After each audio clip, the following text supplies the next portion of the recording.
Good morning, everyone. Okay, let me make sure I'm on the right place in the right time. Good morning, everyone. Happy Wednesday.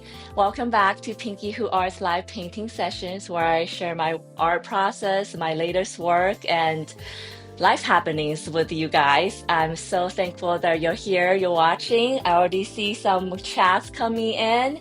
Hello, Graphic. You're awake. So nice to have you. And Trevor, always nice to have you. GM. And if you're just seeing me, finding out about me, or just happen to see this post in your feed, I would really appreciate it if you could give me a follow or subscribe, repost, like, leave a comment. It will all help with this whole, artistic journey that I am on. And with all that being said, I am starting a new painting today. I think I shared last time that I had to um, concept a new painting for art competition. So I was so keen on finish my painting last week, which I'll show you guys in a second. I'll get up close.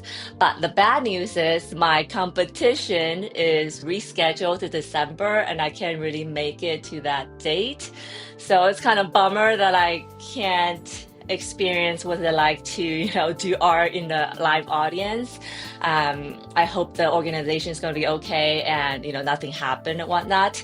But the good news is because of that, I feel like I pushed myself to do something, start a new process that I am super proud of, that I'm going to share with you guys, that I'm probably going to follow going forward. I think sometimes you kind of just need that little kick in your butt to do something out of your comfort zone. And sometimes that's all it takes to kind of level up, I guess. This morning I was kind of getting ready for my stream. I truly feel like I just like leveled up a little bit more. So love the new painting. Yeah, I did start a little bit yesterday and this morning because I just couldn't help it. Couldn't wait. It's on my mind. But let me know. Let me know if I sound okay, if I look okay. The quality is everything. Experience is good for you guys. And let's just get started. Yeah.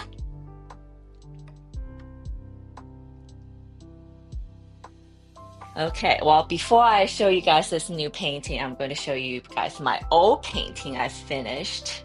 My K-pop Demon Hunter,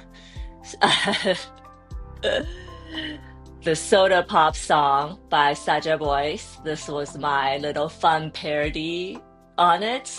The soda can in the back obviously alludes to the song, and then my orbit creatures are in the front doing uh, the infamous or the famous the shoulder pop of the part of the song. I'm sure you guys have seen that a gazillion times now. And because it is October now today, right? I think today's October. Holy cow! It is Halloween, so they do have those demon markers on them. They put it on because it's appropriate for this dance. But there you have it. I kind of sped through this painting super quickly, and it's kind of fun, and it will be part of my Irrational Temptation series with all food items. I'm not sure when I'm going to release that, but it's kind of not how what I do usually, so I had to find a good occasion to release it, I think. So far, I have three in this collection already. And I love it. Thank you, graphics. Thank you, Trevor. Now, I got all twisted up with my wires. Um, I wasn't sure about that painting, but now that I'm done and I'm looking up vertically, it's kind of funny. I can't. It's cute. Okay. Okay, so my new painting, I want to tell you that this is literally the biggest painting I have done. And it is really big, not your typical painting size for a watercolor, because watercolor are known to be smaller, more potable, I guess. Now this painting is really big. It is, I got a new piece. I've officially graduated from my sheet paper. I don't know if you guys noticed, but in the past, let's go back to, since I'm going to be talking a little bit. But in the past, I've been working with sheets, like watercolor sheets that come, out of the box. The biggest I can find was 29 inches by 40 inches, which is pretty big in for watercolor, but I think in terms of art world, it's very much a medium-sized painting, maybe medium to large. If you add allowance and frame, maybe it gets bigger. But now I have officially graduated from that. I got a roll of watercolor paper that is 51 inches wide. So it can go as tall as I want, right? But the width is 51 inches, which is a lot. I had to get a new board, new piece of paper, new table, quote unquote, for it. I'll show you the chair. So it kind of really does keep going. And I think it's really good for the scene that I'm creating. And you guys will be part of my audience to watch all this come alive. And I am playing with scale. So she is kind of in the lower right corner of this giant painting. And I am exploring with scales a little bit. So that's going to be fun. Yeah. So let me know if you got any questions, any thoughts on what I'm doing, why I'm doing what I'm doing. And all of that. And I want to show you there's a little red stain here. I was, drawing on the paper and then a fruit fly came and I squashed it and it left left some left some evidence on my paper. So we'll see how I can incorporate that into my art. And Trevor said it's huge. It is huge. And after I done this, I'm like, oh crap, I have no idea how I'm going to because for my other paintings, they're small enough that I was able to use scanner to scan the artwork, but this painting, I don't think I will be able to. So I now had to figure out how I'm going to digitize this. ChatGPT told me the best way is probably take a photo of it with my camera straight down in 4K. But then I had to think about the lightings and all the distortion, color variation, blah, blah, blah. So I'm not looking forward to figure out that process, but inevitably I will have to figure that out. So yes, I am excited to work on this painting. And I think it's such a scene that you can really get into and kind of figure out what's going on. So yeah, here we go. It is a lighter weight because it's the roll has to be rolled. So we'll see how that's gonna affect everything, I guess. Yeah, let me know any questions. Let's get started. I hope you guys are having a great week so far. My week has been good, minus the email I got that my competition was delayed but effectively canceled for me personally, but not for other people. But other than that, my week's great. This painting's been on my mind, front and center. So it feels like every waking moment I've been thinking about it. I think it'll feel really good once I get it out of my head. Okay, so I started on the face already. She is. So this is, I think, I took a little break from my fun painting. Now we're back to the very serious subject matters. And this is a more somber painting, shall we say. And I mentioned I'm playing with scale. So I truly want to invite you guys into this painting. Oh, it's going to be so much fun. Okay, anyways, enough talking. I started the painting already. Like I mentioned, I kind of did the face. I do feel like I probably need to go in more details now. Guess we can just do that right away. I think the last thing I did was the lips, so maybe let's just do that.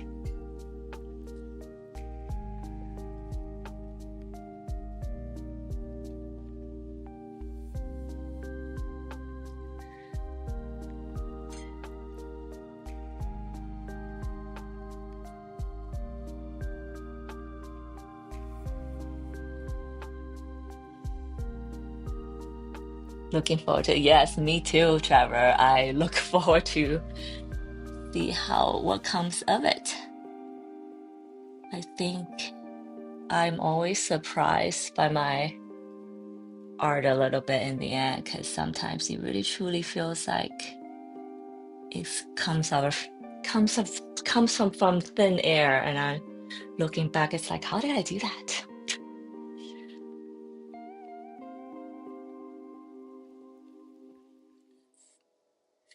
Let's work on the lips here, dark in the center.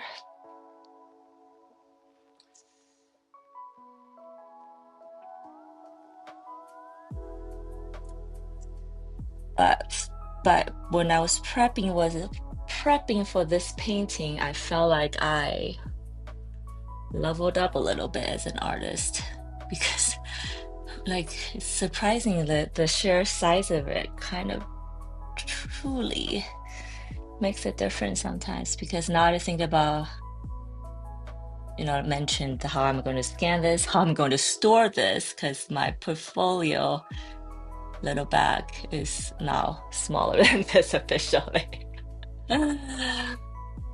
See, when you push yourself out of your comfort zone, there's other, all these things that you had to resolve. And I think the process of resolving all these things is where growth happens.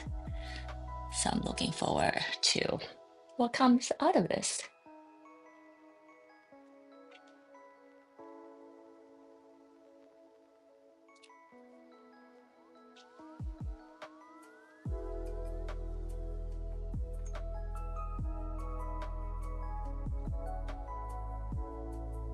Oh, that's a lot of water.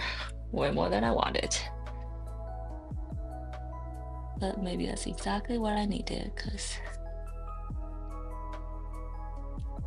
earlier you just won't do that thing I wanted to do. Hi, Kent. Hello, hello. Welcome. So happy to have you here.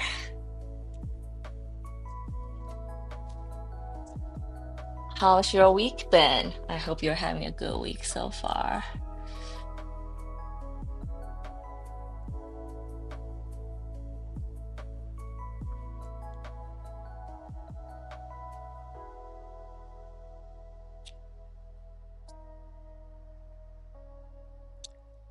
And everyone who just joining me, I am attempting my biggest painting yet. So this is gonna be an interesting mind expanding exercise. I just added so much water that I just took away all this work, which happens, I guess. So leave that be. This is a bit more somber painting, so all the colors I'm using are a bit more muted.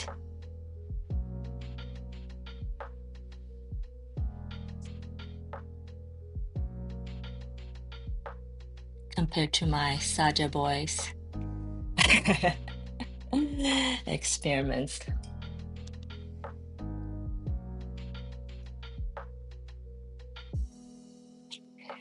Lips.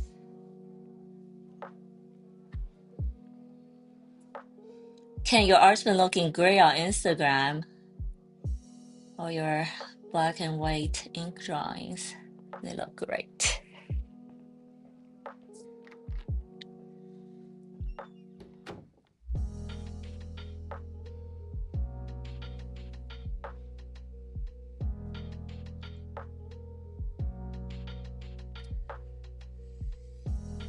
And this head is a bit smaller scale than my other one, so all of a sudden, I'm using a smaller brush, and it feels like so different suddenly.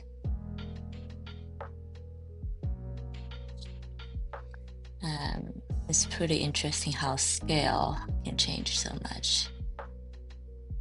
And it is probably one of the easiest things to experiment with, yeah, the scale.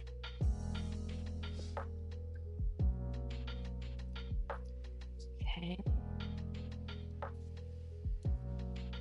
I kind of saved the most striking part for my live, because all the other washes in pale color, I'm like, you guys can wash it, and then but it probably won't even seem that exciting. But I'm saving all the most contrast part.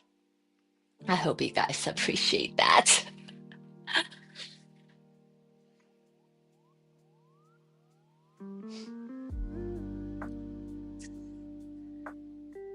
I'm gonna check if I have shaky hands today when I draw eyes. See, this eyes is so small compared to what I'm used to.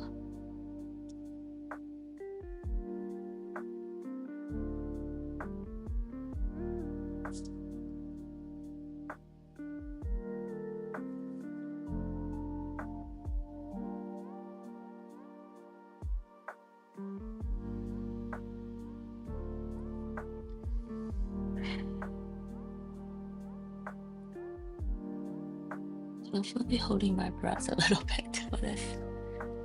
Okay. Big ornament, right, bigger.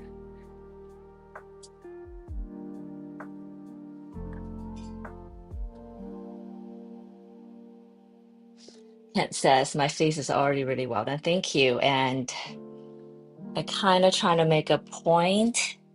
But I'm sure you know that faces is kind of one of the, if you have face in any artwork or drawing, that's kind of where human beings' eyes naturally gravitate towards. So I definitely want to spend, and I don't know if I do that all the time, but I want to spend the most amount of time here. But also, as you notice, I kind of started with the face first. It was an advice given to me by a artist I respect a lot, that you all kind of wanted to work on the part that you wanted most attention first, where your eyes are fresh, your energy are high, you kind of just work that part as much as you can, and then go to all the peripheral part. And then the peripheral of this painting, I probably won't even, I'll try to not go too detailed. Actually, it would like the exercise, the restraint to go render them too much, because I want the eyes to go to the head figure first and then kind of move around the eyes, but make it very clear that this is a focus.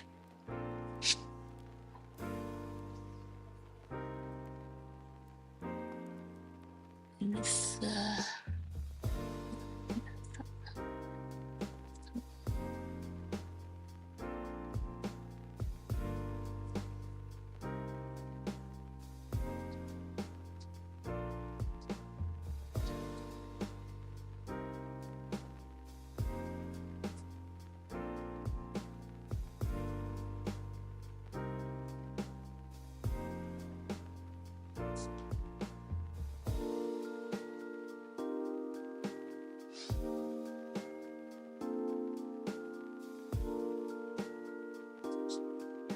eyebrow. I guess think I really like the perspective, like the 3/4 face.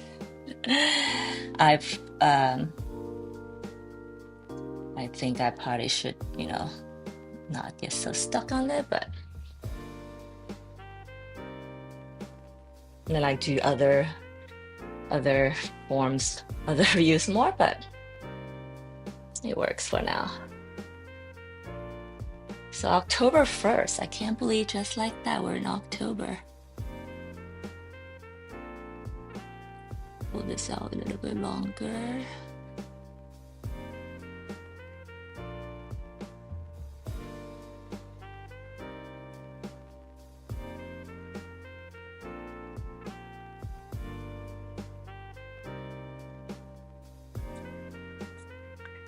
October, which probably means the year is over. No.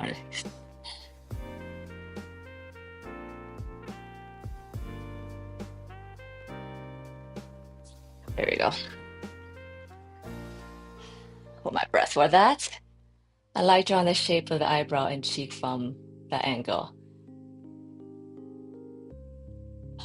I know, I think the 3/4 face is like the kind of your features, like all the pretty part of your face, right?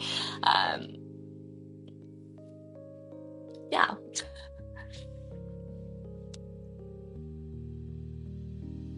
I like 3/4 view. As you can see, I think I wanna, most of my painting actually is doing a 3/4 view, but I'm trying to challenge myself to do like more weird angles because I think they could be very interesting. Add a little bit of brighter color at the eyelids.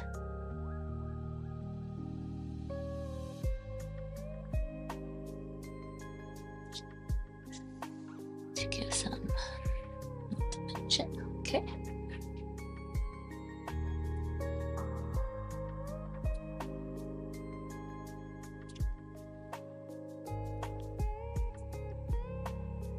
So I think for a human, like a figurative drawing, the hands and the face is the most important.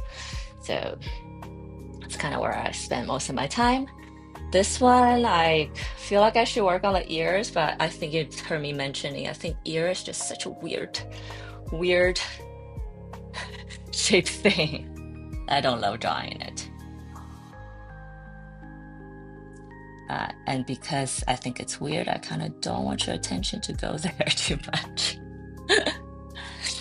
Um, sometimes it's necessary, yes. I'm using all much smaller brushes today. Just do that for now.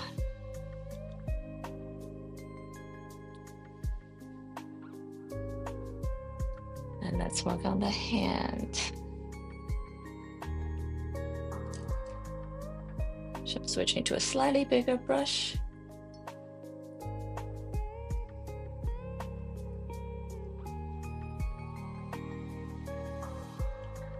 Kenzie, you like to draw the eye shape of eyebrow and cheek at that angle. I like to draw the lips and the nose at that angle, actually. um, Lips is like you kind of up, you look from bottom up, so the upper lip is slightly bigger. It's like looks pouty, kind of cute. That's my story, and I'm sticking to it.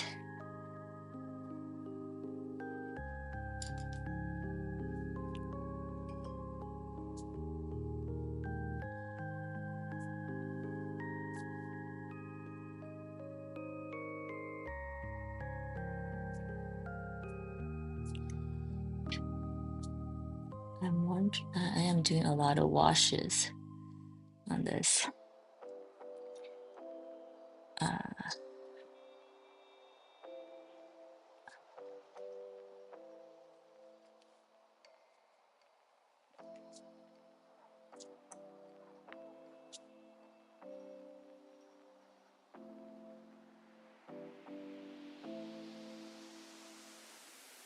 And this, I'm starting a new series, obviously, as you guys can see, you can tell. And this series is all about, I'm calling it Restless Stillness. It's like me exploring anxiety, actually. I feel like modern life is so full of anxiety that you can't really even escape it. And I wonder what that feels and looks like for people. For me, it feels like there's there's like things growing out your skin that I can't deal with, and yet I can't do anything about it. That's kind of the helplessness of anxiety.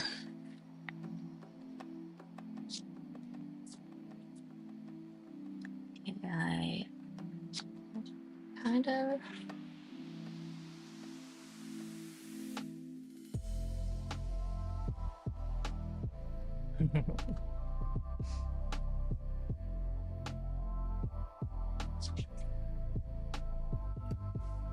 I'm afraid to add too much like darker color, but then I end up having too little. Oh,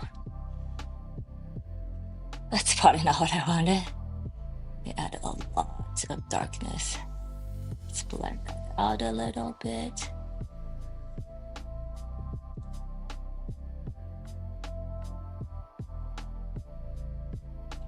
So restless stillness is kind of what's the literary term for that when there's like an opposite? There's a word for it. I should look that up. The literary term is like opposite meaning words.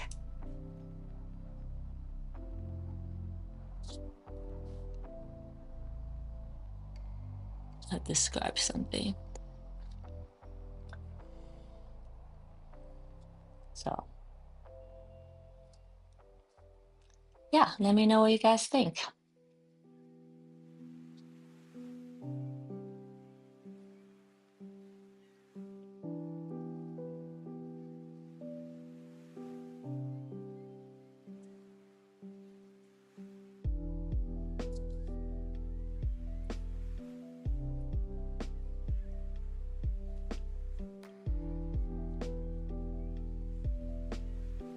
So this new paper I'm using absorbs pigment very well. So I'm almost too afraid to use too dark of a color because it just leaves a mark. But good thing is I can blend, I guess. So do that a little bit.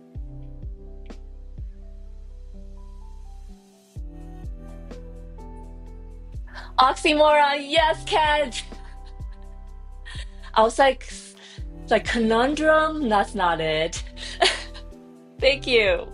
I knew somebody would know it in the audience. Oxymoron, yes.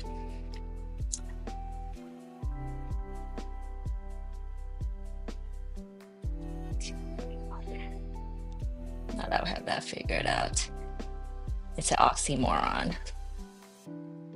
And I think that really does feel like anxiety sometimes, huh?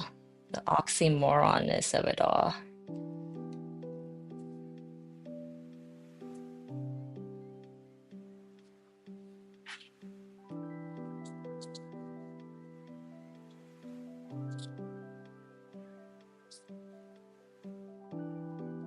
We gotta go.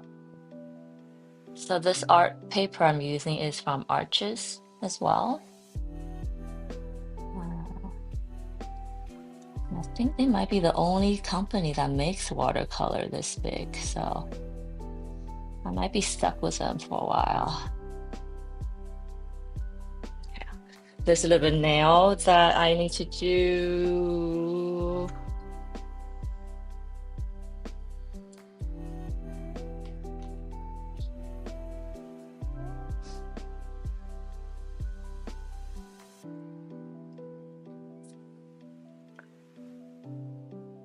I get task paralyzed from anxiety a lot. Most people used. Oh yeah, interesting. I'm always afraid to start new sketchbooks. Yes, all that. I like when you have so much to do, you just end up not doing anything because you just like can't function. That's something I experience definitely from time to time. I you said you are afraid to start new sketchbooks. That's funny. I am afraid to finish sketchbooks.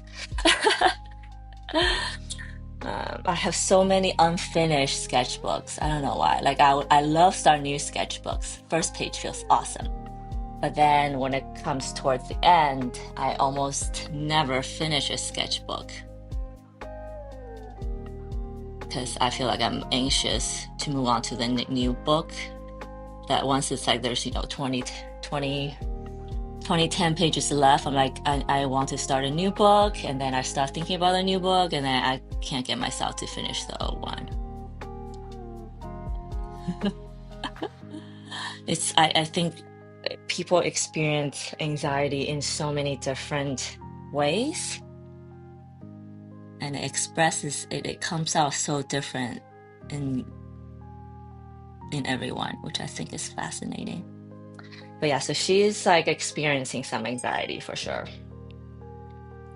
And if you ask, and do I have anxiety in my life? Always. I also feel like who doesn't these days? Sometimes it's worse, sometimes it's better.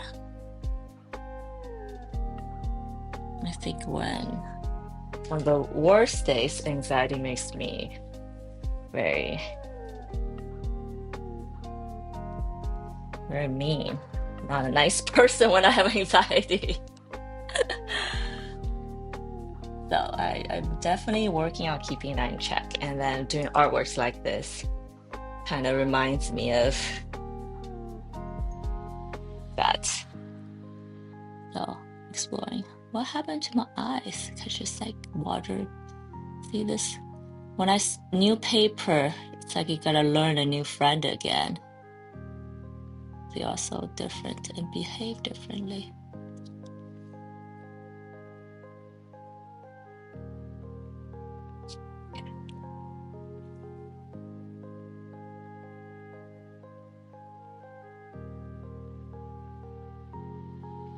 Just gonna leave that be.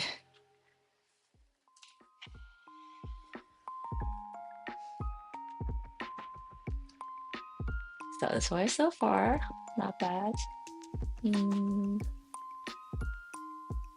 I have my little orbit here, like doesn't know what to do on the ground, like, oh, do you ever feel like that?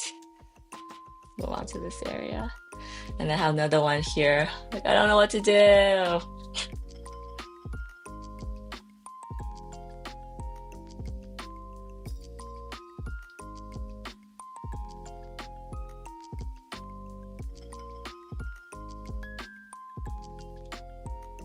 So her shoulder and her neck is kind of buried in between all this. So I'm gonna work on those a little bit and then move on to those flowers. Okay.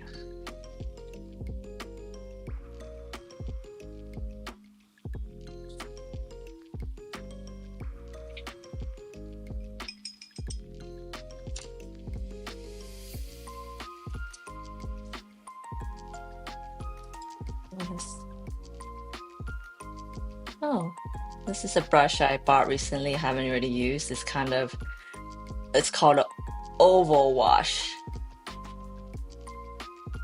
paper.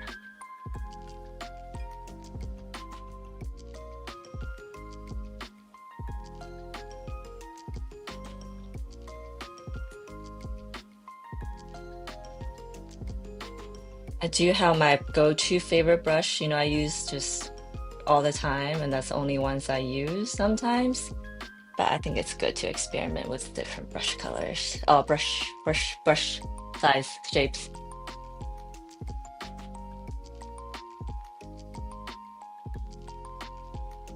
So I want to bring some texture to her body.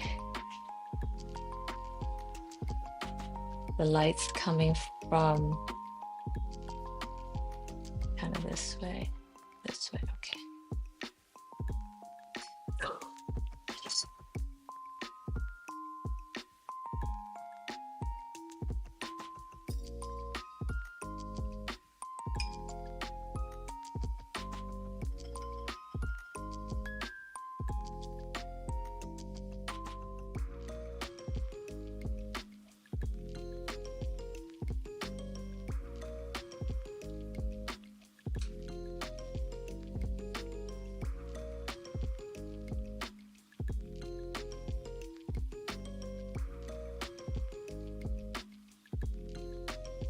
I also definitely notice that, you know, back to the anxiety topic, when I'm on social media less, my anxiety is better. I don't know if you guys have experienced that. But yeah, curb your social media usage if that's a problem that you have. But I also believe everyone's slightly different. It might be completely fine for you.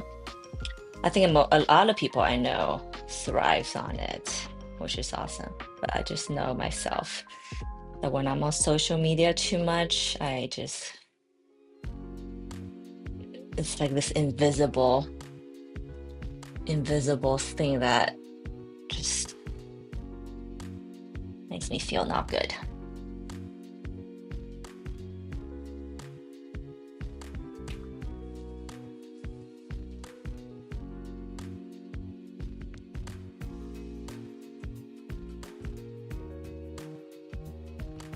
Make the corners darker.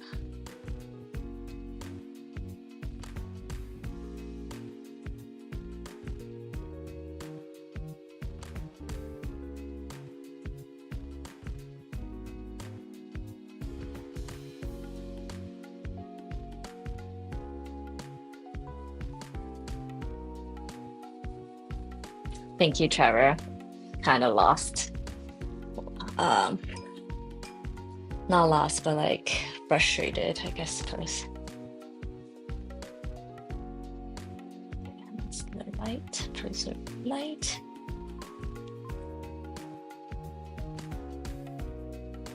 I think this overwash might be slightly too big for this area, so I'll come back to it.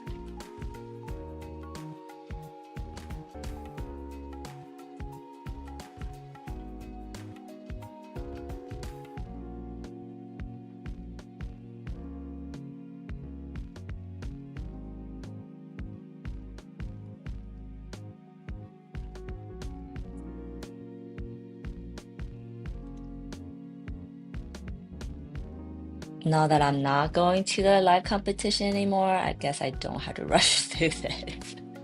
I want to take my time and make this awesome.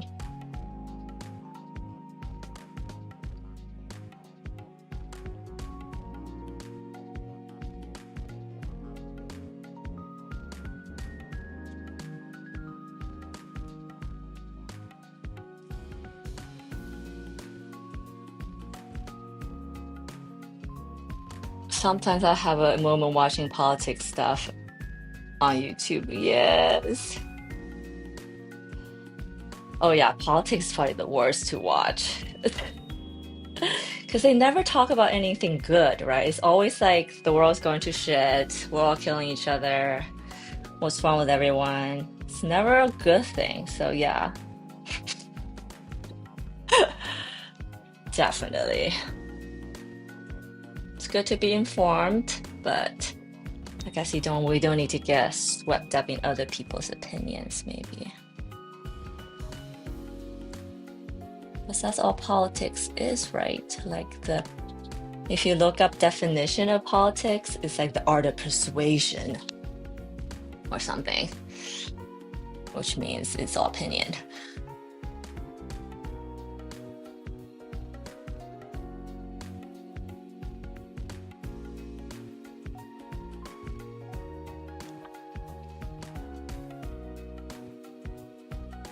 And I consume, read news like once a month, I want to say, just to make sure the world hasn't, fallen and I'm in my bubble without knowing it. But other than that, it's like it's all bad news. It's all bad things that's happening, and I just don't need that in my life, We want positive energy, positive manifestation.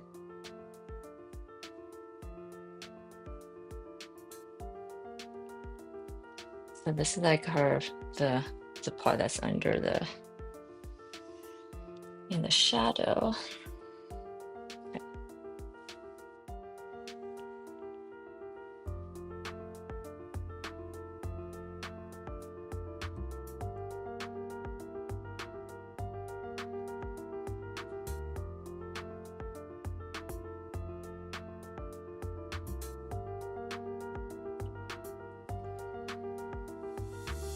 I probably should let this part dry more before I do anything, so let's move on.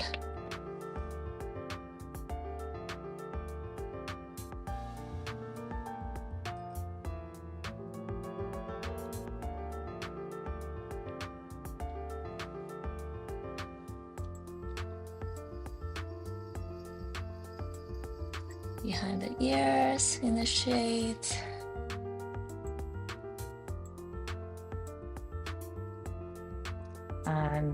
I am kind of dabbing at it to I want to create that texture, the not so smooth feeling. Because, anxiety is ugly. And it kind of makes your skin crawl.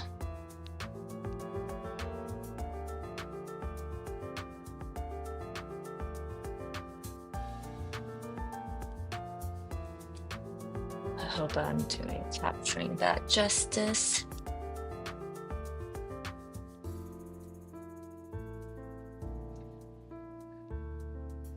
I don't know what the news is like in Canada lately, Ken, but everything here is just bad.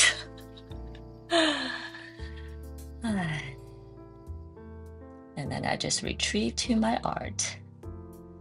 When in doubt, make more art.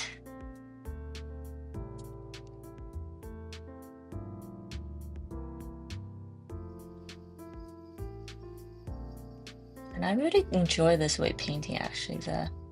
I don't have to worry about it being like perfect in tone or shape or whatever.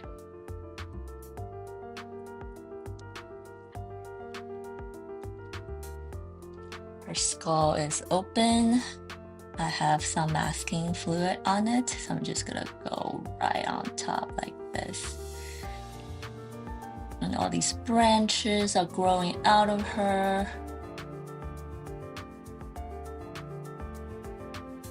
Under her skin, that icky feeling gets just under your skin.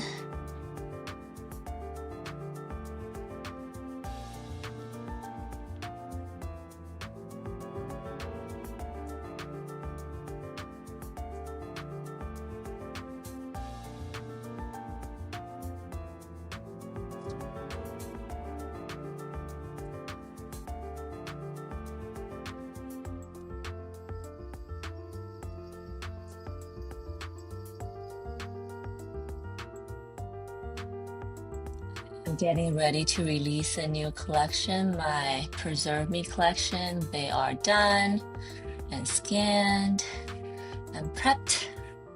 They will be released soon, so if you guys are interested, maybe consider joining my mailing list. I don't email too often, so don't worry, I won't spam you, but I do give my email VIP list exclusive discounts and early release and whatnot. So if you're interested, sign up. And then we can keep in touch. I'm gonna leave that be, let it dry, and then I'm gonna peel away the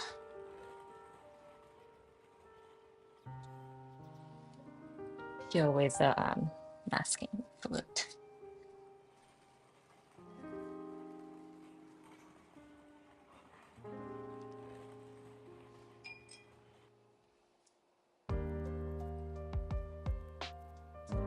This painting so far, I feel like I'm going bigger and smaller all at the same time.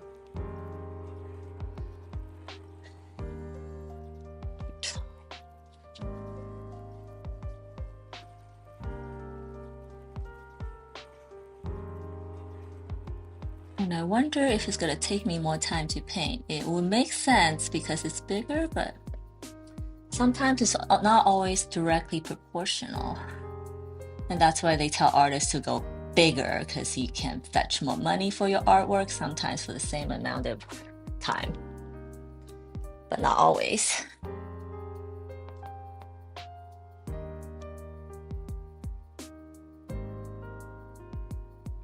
Not always, maybe, but that's the talk on the street.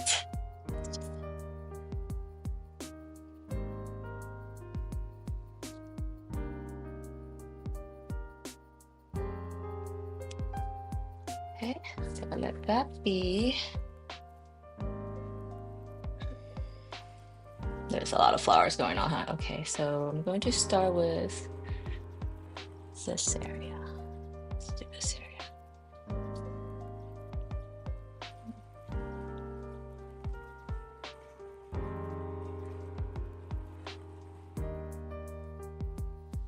There's this one. This one. Let's do this one.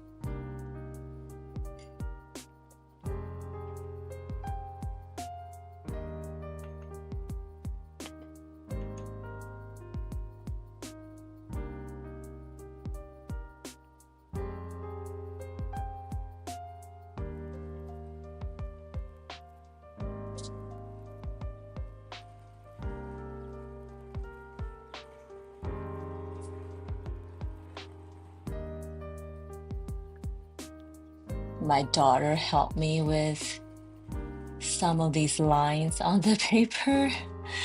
She was so excited about doing it, and she actually did a decent job. I did have to correct a few things, but I was so proud of her for doing it and for being interested in it.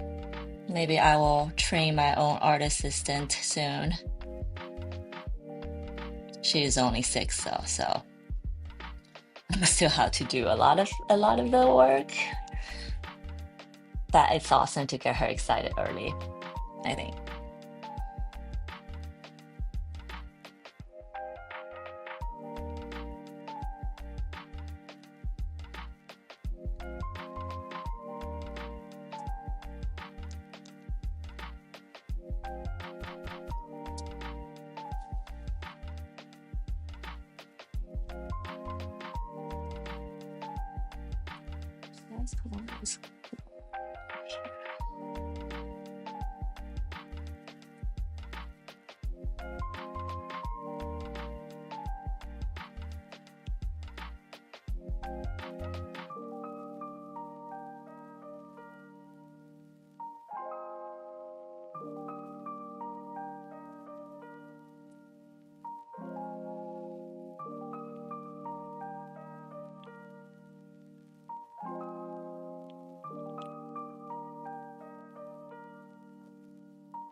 I'm kind of varying the different shades of blue with a kind of neutral color.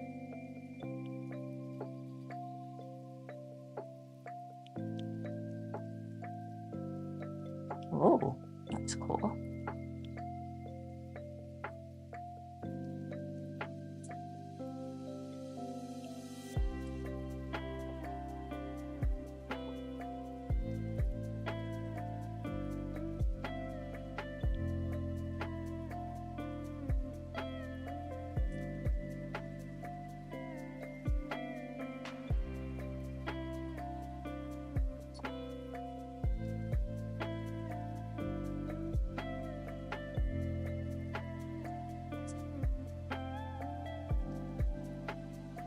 It's because she wants help. Yes, definitely.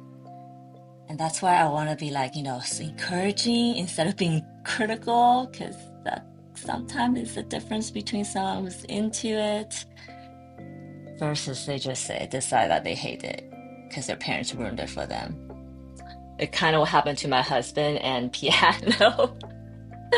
I think he told me that his mom tried to teach him piano, and she was very hard on him, and he just decided that no, I refuse to learn.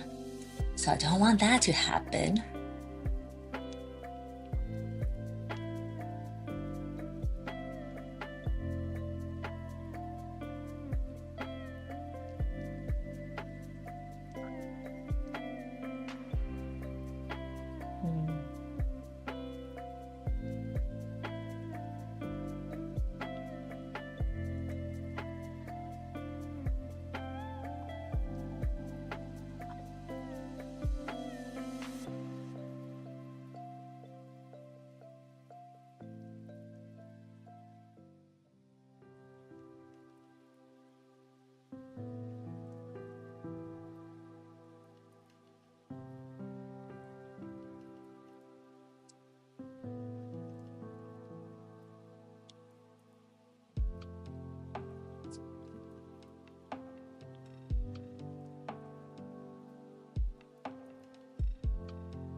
I'll be ready by this is part of the shoulder hug.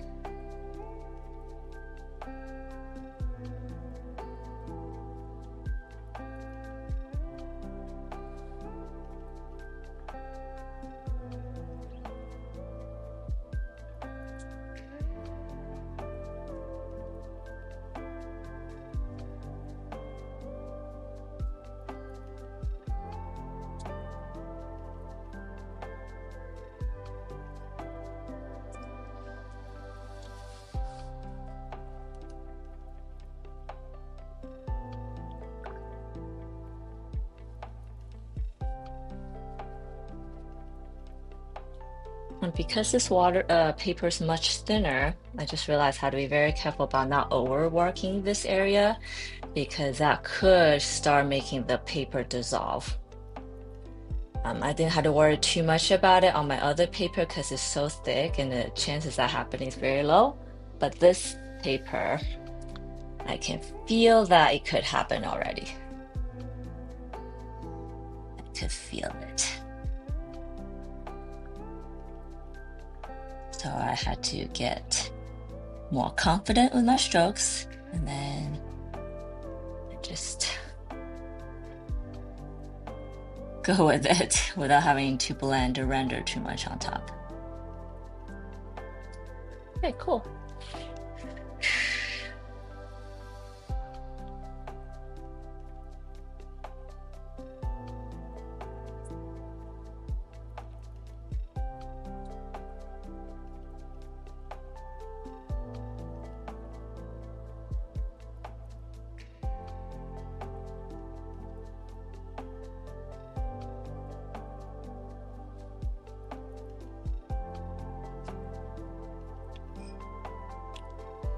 I don't want to commit to anything too dark just yet. So if I feel like it's too dark, I'm just going over it with some water immediately to lighten it.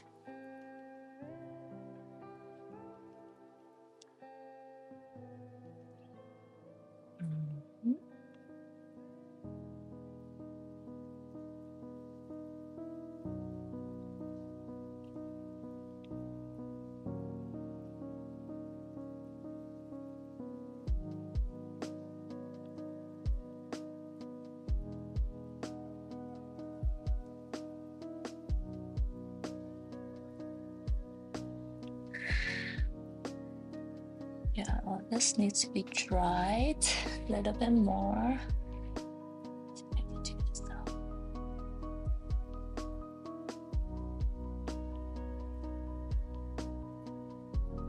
Light to dark, thin to thick.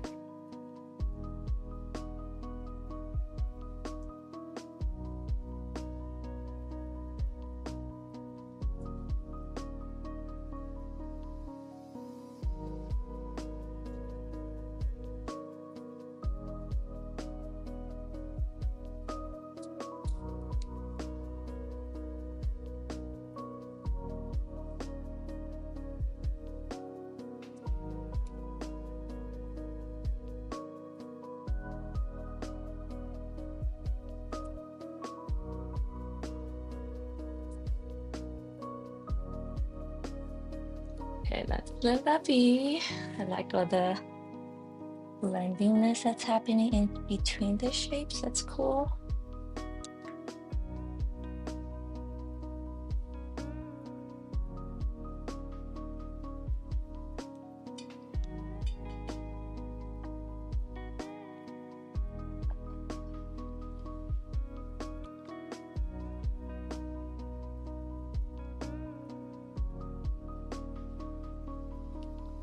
Love the flowers. Thank you. Yes, yes.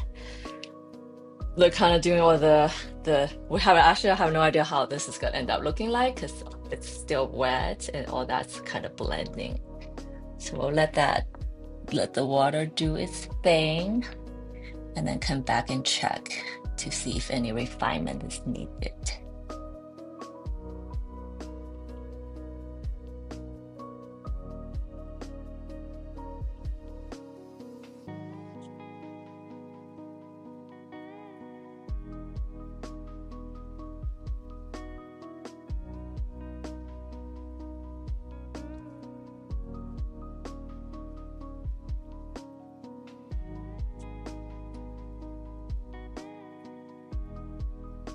I'm constantly looking for ways to speed up my process. Because, I want that output, the production, but it doesn't always go my way.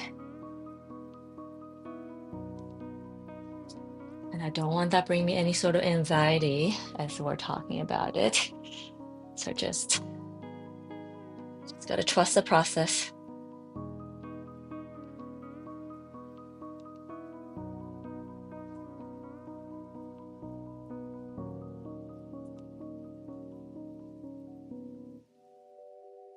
Background here, that's exploding, cool. Let's do it here. That's cool.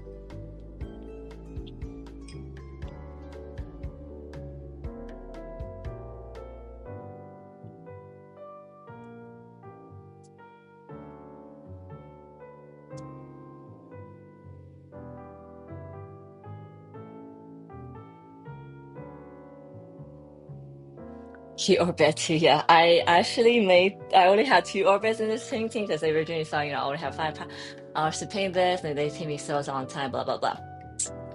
But there are only 2 of them, and they're much smaller than usual, so we'll see how that comes out in the end. But now I'm looking at it, there's all these other spaces where I could potentially introduce more, I guess. So we shall see.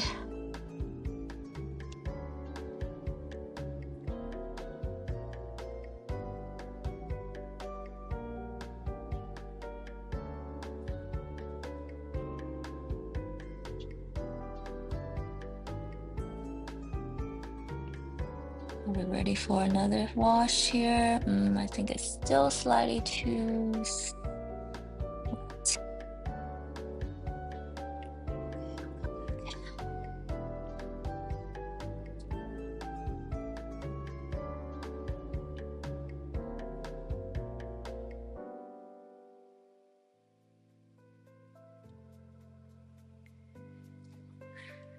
see here. Let's go back to this.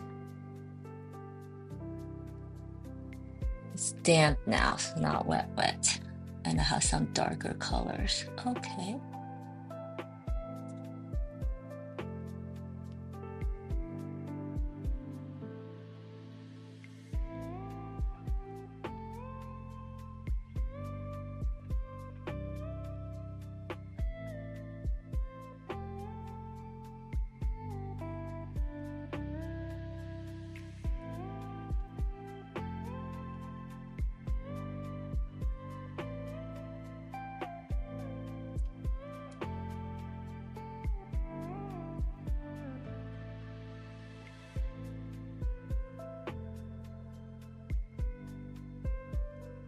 I think my ultimate goal is to be able to do all the in one stroke, because that would be awesome.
Okay, gonna leave that be for now.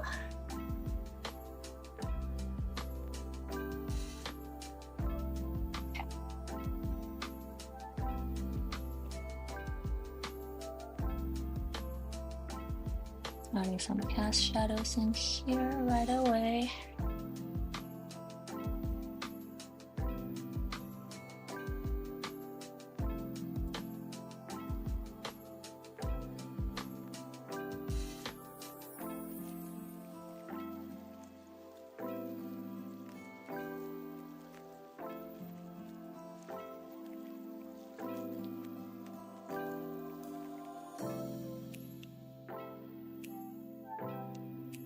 Now this is a little bit more dry, yes.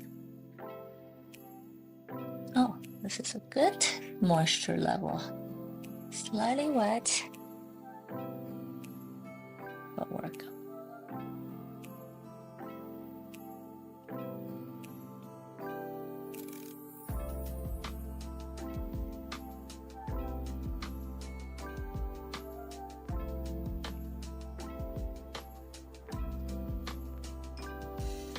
Oops.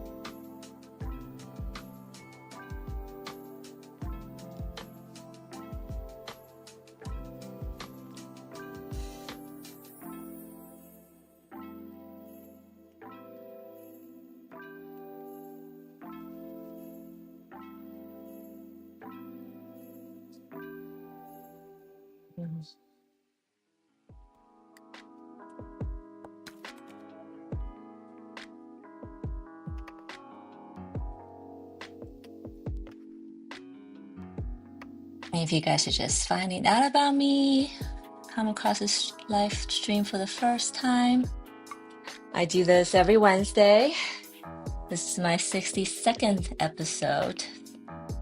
So not too much, but not little either. And if you haven't done so already, maybe hit that subscribe button like this stream and hit that subscribe button so that you won't miss my next one. Because you probably won't remember, but I will. And the notification will. That's my little spiel.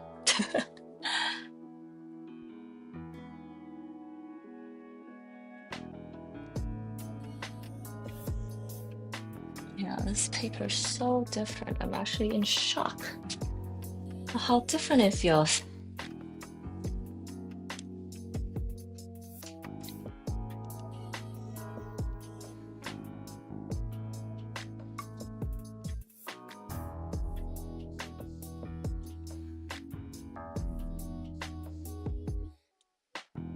And I think I did say in the beginning, but the working out the difference and working through it is where the growth happens. So there we have it. Okay, so this is kind of see the flower taking shape. This part needs a little bit more work. I need to come back to it because this area is still a little too wet to do anything. This little one I should probably cover.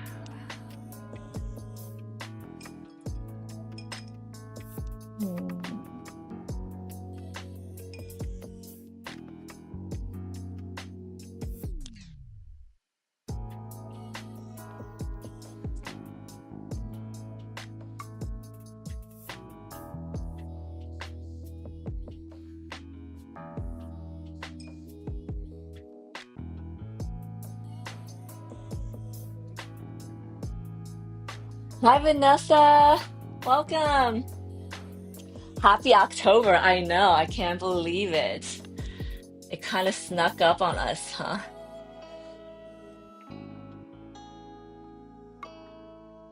It is October 1st today. It's like, okay, the year is pretty much over. Now I gotta get ready for the holidays.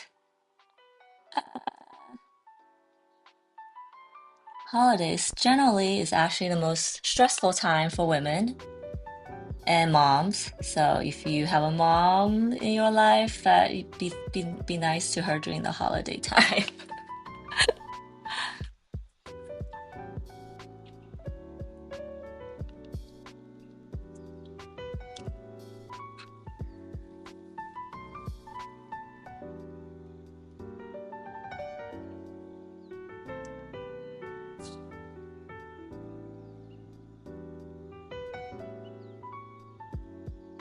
Vanessa, how have you been? Thanks for stopping by. How's your week been? This is so messy here. That's all right. Okay, cool. Things I'll definitely come back for is this thing here.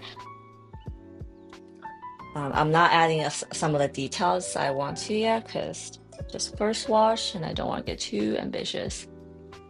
Now, this is good. Now let's move over to this area. Exactly, it's crazy. See, Vanessa agrees.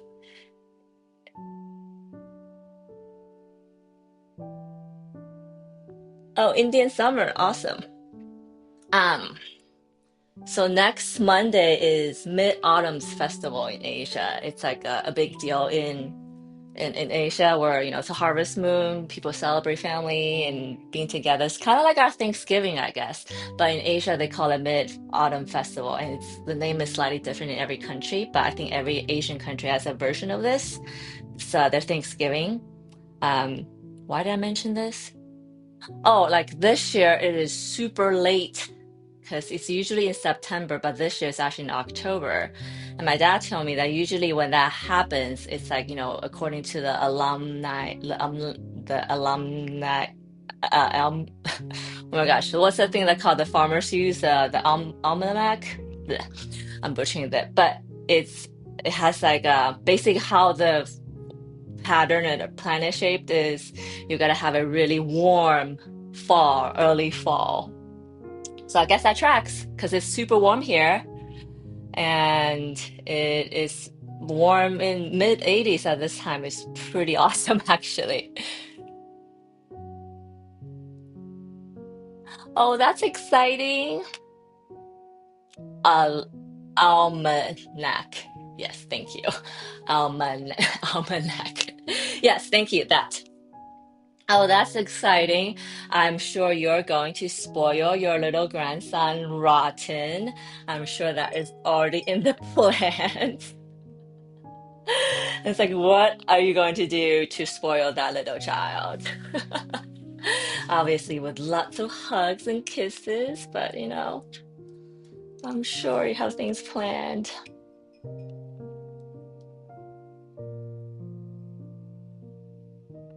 Oh, is that why you were painting your kitchen? Was that you? Maybe that's not,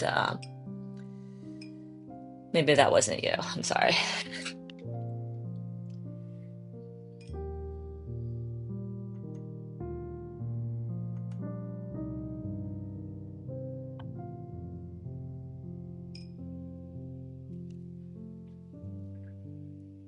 Oh, hi, Kuro. It's such a weird word. Yes, as you can see, I have such a trouble saying it. Um, and hello, Kuro. It's been a while. We have Kuro in the audience. He was one of my earliest audience. And welcome. How you been?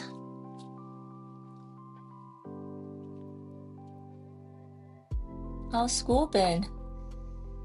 I think you started your fall semester already, I'm sure. Okay, yes. So unrelated. Unrelated to your grandson visiting. And obviously, because they're flying. Next year, Johanna, you're so kind. Actually, my husband asked me to help him to paint like one of his walls in his office. I'm like, okay. Yes, I paint, but I don't want to do that kind of painting, I guess. Because I have done it before and it's hard. It's hard to get all the paint like even and not streaky. And I think there's absolutely skills involved. But you're so nice, and I feel like I have to help my husband to do this.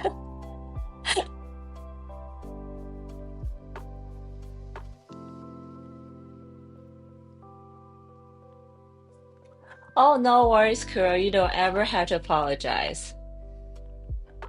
Yes, sometimes life is sucky like that, but it's always temporary. You always have to remember that. And holiday, what holiday is it for you?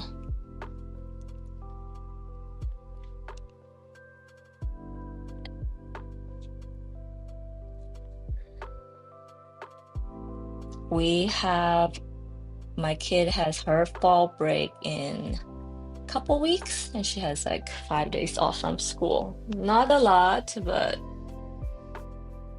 not a nice little break still.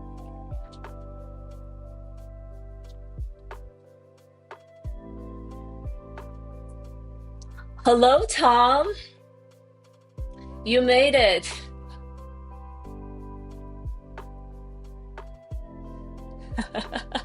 Thank you. Yes, if you're just coming in and seeing me for the first time or just, catching this like stream, don't forget to like and subscribe and follow, repost, all that jazz. Um, and Tom's here. Hello. I am working on a painting. This is my biggest painting to date. I guess I can show it to you guys. One sec. I'm gonna even out this area first. It is my biggest painting to date because it's good to challenge yourself.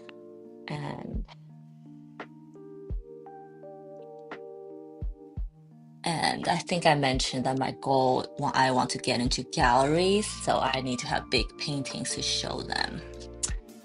And they won't even talk to you if all your paintings are small, I feel like these days. There's always exceptions. I had a caveat with that. but I want to up my chances by showing them that I can do big paintings. And also, it's fun, you know, it gives me the time to think through it. It gives me all these elements that I can work with, and then it's kind of like stepping into a different world when it's big painting, which I like. While this area is still wet, let me do my paint drop. Then I'm going to show you guys the whole painting. For those of you who just joined me on this lovely Wednesday, thank you so much for your time.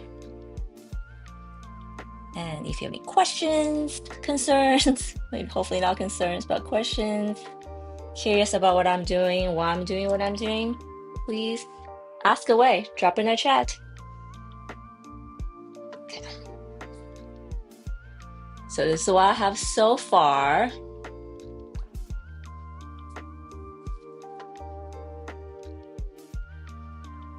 It keeps going.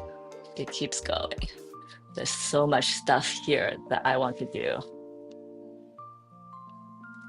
Like fall holiday decor. Okay, that's like a fall break with us. So there's all these corners I had to paint. Can't really see what's going on here, but there's things going on. So basically my plan for this is like, this is gonna be the foreground that attracts you into the painting, but the focus is actually this area, which is why I started this area first. And I explained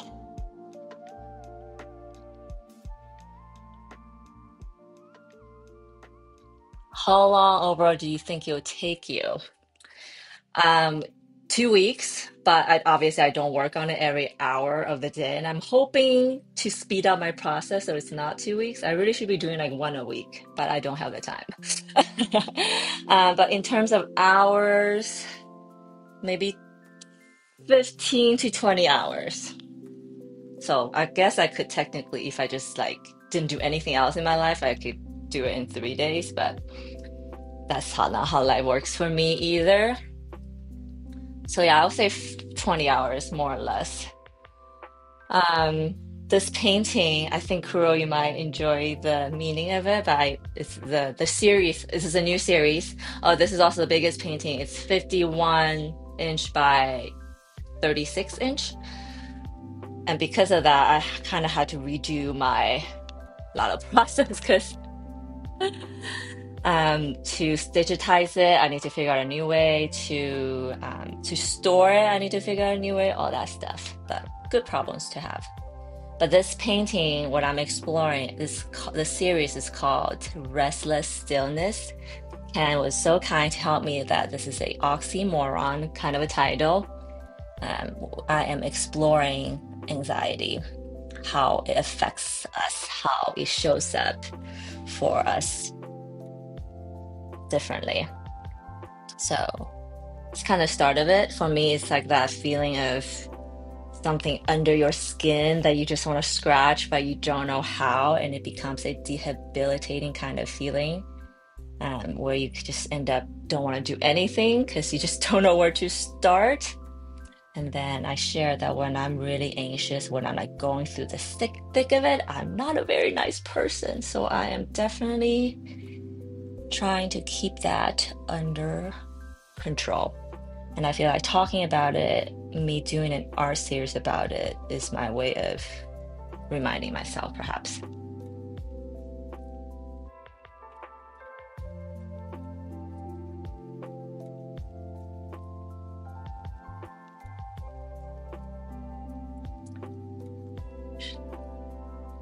Like the abstract hole in the top. Oh yeah, it's like because I think I mentioned this too, is that my little orbits, these little guys, are my way of personifying thoughts. And I think that my art style kind of grew out because of that thought process. That how, thoughts are always in our own heads, which is what inspired the Shell of Self series too. The beginning of this style. If you look back to my artwork before that series, it looked very different. But I feel like I found myself through this. What was I saying? uh, for those of you who haven't heard this, I guess, I'm sure there's some of you who have heard this before, is those little creatures are thoughts personified. And I thought how cool it would be because our thoughts are always in our own heads, right? We never actually uh, think about them objectively. But how cool would it be if we took them outside of our body, our shell, which is why I always drew my figures with a bald head.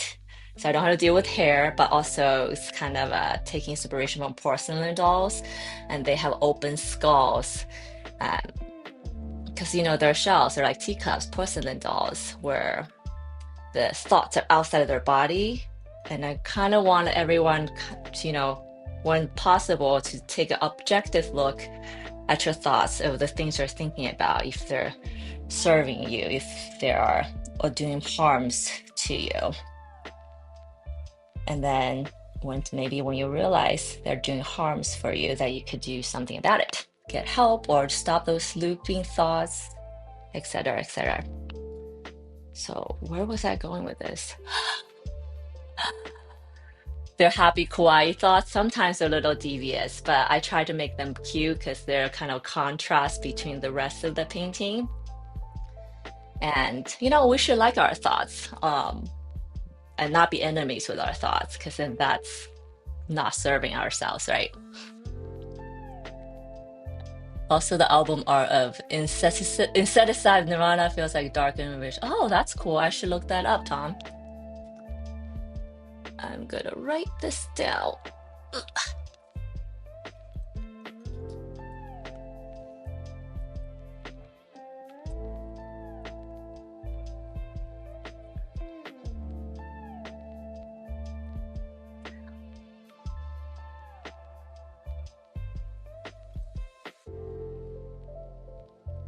Oh, kudos. Oh, thank you. See, sometimes you gotta show up to be reminded, I guess. And yeah, I think we all are artists. We kind of stream at different times because we're all from the world, from all over the world, which is the awesome part of this YouTube universe. And I don't think you should feel obligated or, feel bad about not being able to make it. But you're here today, so that's all I care about. So, this is too wet. I don't know if you guys noticed, I was like talking but forgetting what I was doing. I kept on going over this, but this area is really too wet for me to do anything. So I'm gonna leave it and come back. There are plenty of areas that I need to cover. Do you base a facial skull structure off a certain race or existing figure? Tom, that feels like a loaded question, but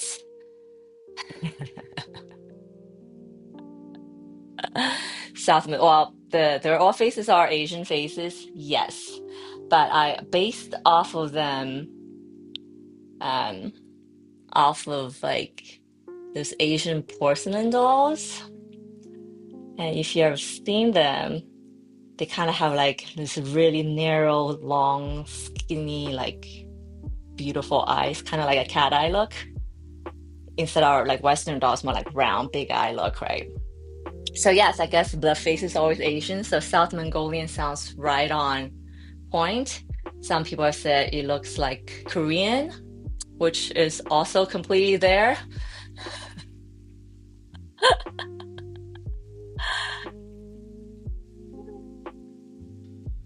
Ah, yes, there you go.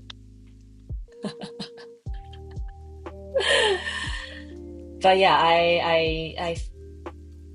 I try to make my art a reflection of who I am.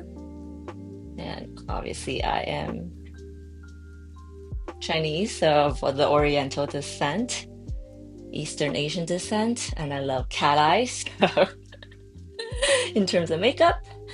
So my eyes are very dramatized, cat-eyed, porcelain eye, etc., etc.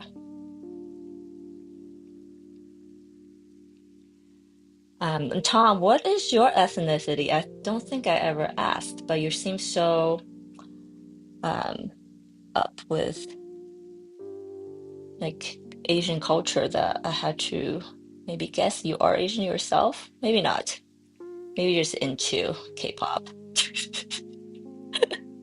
which is like everyone now, so it's not even that funny actually.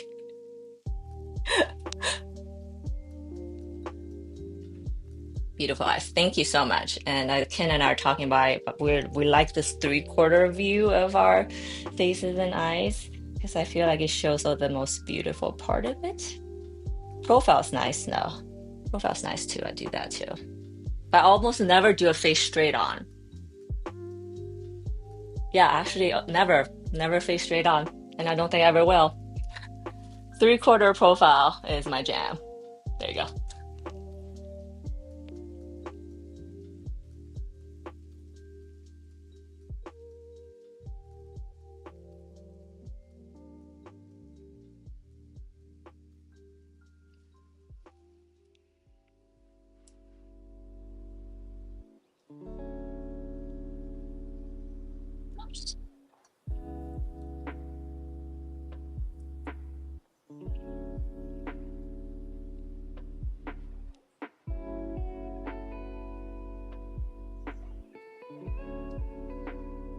I'm really into all this blue shades that I'm creating.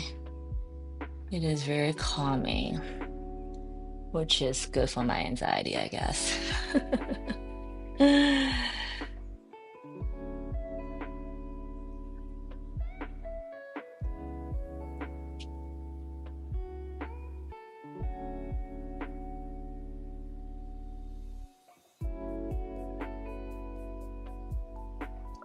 Oh no, I hope my internet's okay. You are British. Okay, got it. Hey, sounds good. I have a lot of British friends actually. Um, One of my favorite musician artists that I met in Web3 is Fifi Rong, and she is a British Chinese. She lives in Italy now, though. British people are nice. And then another artist, Carolyn. Is that how we met actually? Through her spaces, maybe? She's British. So I guess I am in your time zone a lot, which is always super early for me.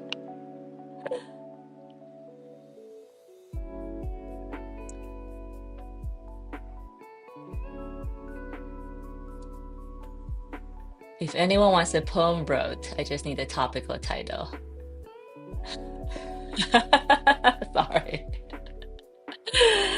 Oh, title or topic. Kuro is very good at writing poems, so if anybody wants a poem wrote, let him know. Like, I hate being put on the spot because I feel like I'm not a very fast thinker. So Kuro, when I come up, I might say something. I'm like, oh, that makes a great. I usually call them like a band name, but that's just as well be a poem title.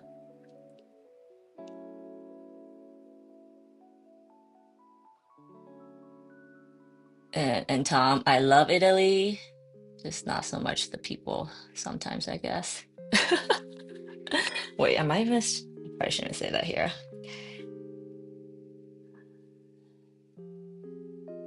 Italy is a wonderful place to visit. There you go.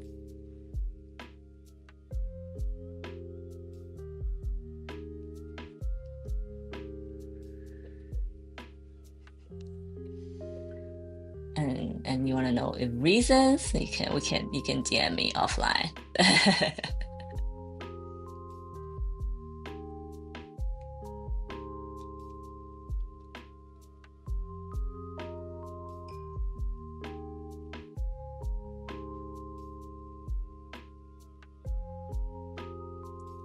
All right, that works.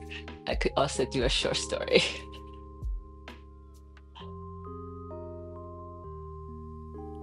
Tom asks if you're having a bad day or a good day, even is it reflected in your art? Oh, that's a good question. Mm, I think it reflects only in how I feel about them. Because when I do art, like I have a theme that I come up with a concept around it. I do research, so that's like pretty set. Um, but if I'm having a bad day, I feel like all my art looks like shit. And there'll be days I just want to trash everything I'm doing. I was like, this is crap.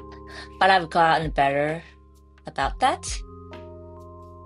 So yeah, that's the only different. That's the only part. But if I have a especially, I don't want to say bad or good, but a day that is interesting or something out of ordinary, then it could become a new idea. But yeah, I don't think I do like, bad art on a bad day, if that makes sense. Only in how I feel about them. Because when I come back the next day, they're like, oh, the ones I didn't trash, it's like, oh, it didn't look so bad. Why was I so like mean about it yesterday? And it happens all the time. In fact, this painting in the back, I went through that. I went through that.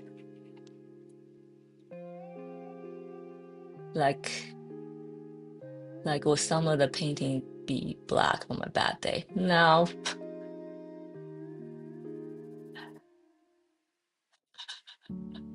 Tom is wonderful, Kuro. You should have chat with him more.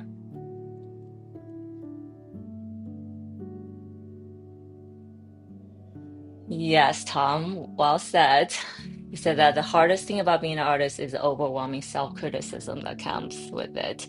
The self-criticism, which turns to self-doubt, which turns into inaction, and then everything just go down from there, right? Yes. Luckily, I feel like I've learned to let go of perfectionism already. I can even say pretty early on, but I've kind of learned to let that go because, what's perfect? Who can tell me what perfect even means, right? And if you can, then I certainly cannot. But I think the self-doubt that comes with like feeling not good enough happens all the time. Um, Something I'm actively working on. Because there'll be days you see another artist doing amazing art. You're like, oh, I'm never gonna get there. And it's like, oh, what's the point even trying? And those are very dangerous thoughts because I had to remind myself that yes, this world does not need another artist because there's so many awesome artists out there, but there's no one can do art like I do. And that gives.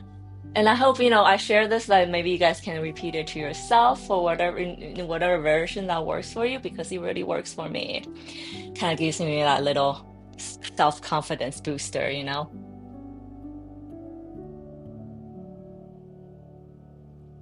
Yes.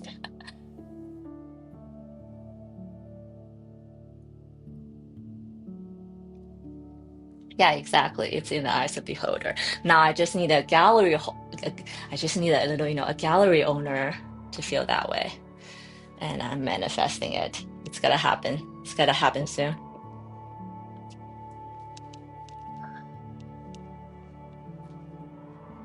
You guys. It's so nice of you to say that, Kuro, and everyone else that my art is amazing and perfect and all that. But it can always be better, right? And I know that as I'm working on it more, my technique improves, my point of view changes, and then maybe it's only getting better from here, and it can always be better, right? So it's almost no point. And I think all artists are always getting better as long as you're working on your art and not give up.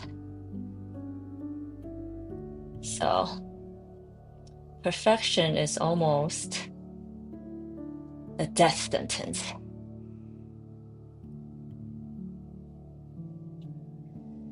If your art is perfect to you, then you're done being an artist. Then you should just stop.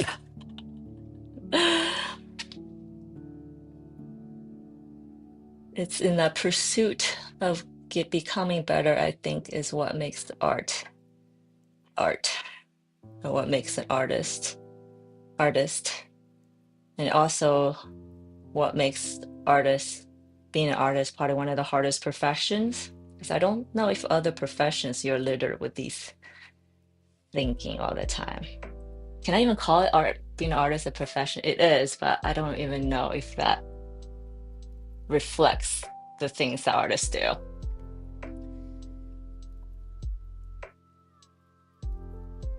Life is not about avoiding a thunderstorm, it's about learning how to dance in the rain. Beautiful, beautiful. I feel like you've said that before, maybe, because I vaguely remember. I think you might have done an anime shorts like that. Vaguely remember. Yes, and I recently read a book. It was like the weirdest book ever, but what I got out of it was the sooner we as human beings can just realize that it's also a very Buddhist way of life and thinking, maybe. The sooner an individual realizes life is suffering, to live is to overcome suffering, and that is the meaning of life. The sooner anybody realizes that and stop chasing for the perfection or chasing for that, oh, better when life has no worries and issues, the sooner you can stop thinking that way, the sooner true happiness will be upon you. Life is a journey of problem solving and suffering, unfortunately. But those moments where we overcome our suffering and challenges and difficulties, we overcome it, is those moments are what humans live for, I think. Those moments you become a new person. And if you keep on having those moments in life, then you'll have a happy life. There's no way that you cannot.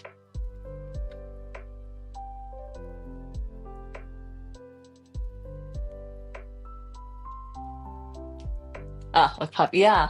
Learn to dance in the rain. I love it.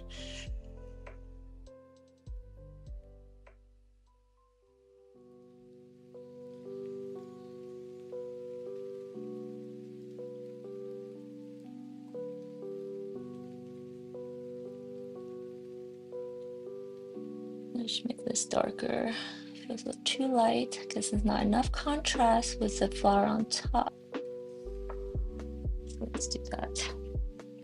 I'm basically alternating between two different colors, which is a navy blue and a mustard yellow, but mixing different amounts in them, more or less, to give this color variation. Limited palette is a skill that I'm trying to perfect. It's hard to do, but it's also, I think, a more mature way of making art, which I'm just starting to master, I guess. Not even master, explore, trying to get better at.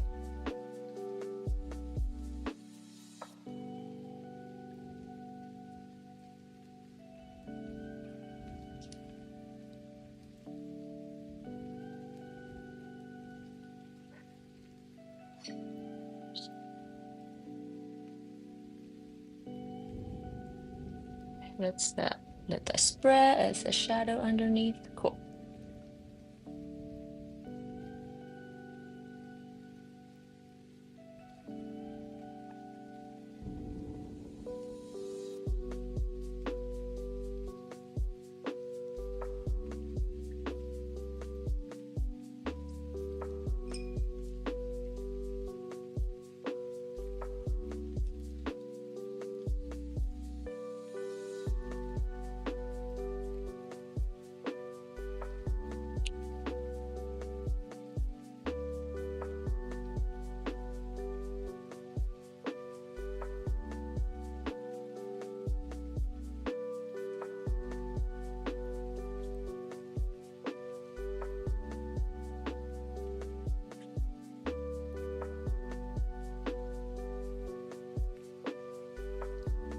I am having a lot of fun with this painting specifically.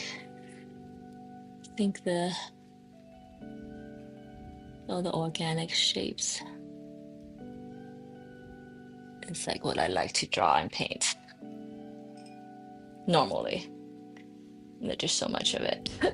Oh, no, and also probably this color too.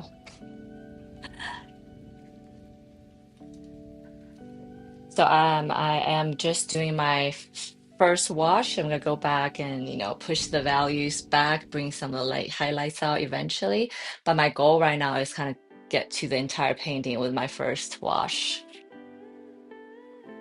as much as I can.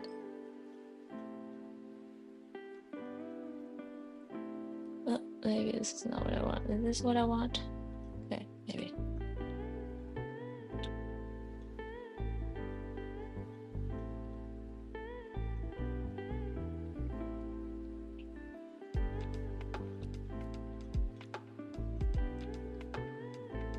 Yeah, I think I mentioned earlier that, and back to this painting, anxiety feels like vines growing under my skin sometimes, which is kind of what this series is exploring. But I would love to hear how that shows up for you. Some people becomes inactive because of it, some becomes hyperactive because of it.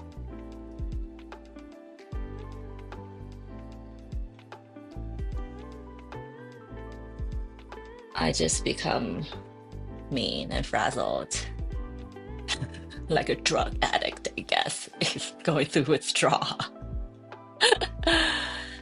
if if I can imagine what that feels like.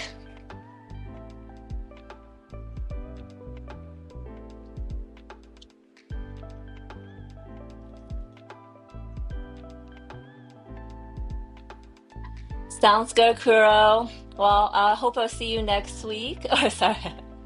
Yes, share, Kuro. Later. Thanks for stopping by.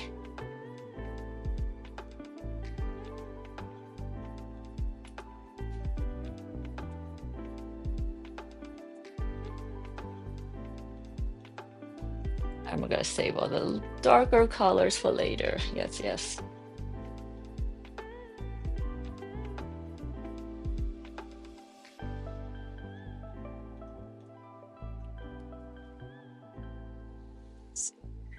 This is what we have so far. Okay, this is good. Okay.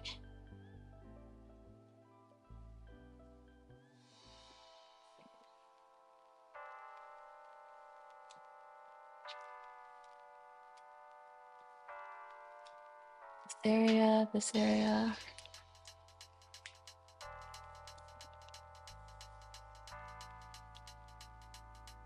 See if I can get to my first. I guess my goal today is to get to the first wash of the entire painting, and then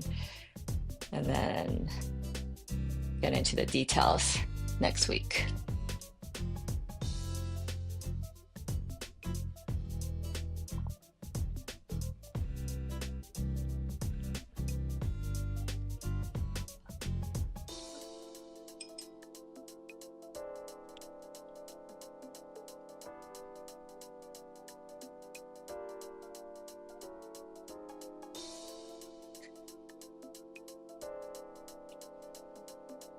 The one thing I haven't done is to frame all my watercolors.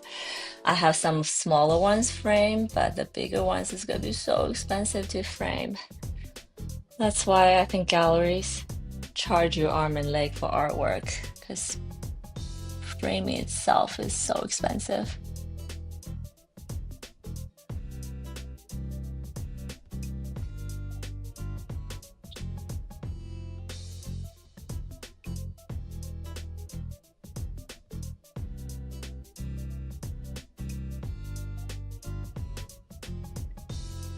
That's definitely on my to-do list, maybe next year.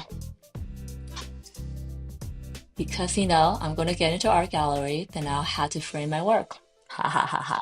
I'm putting that out there, the universe. Are you listening?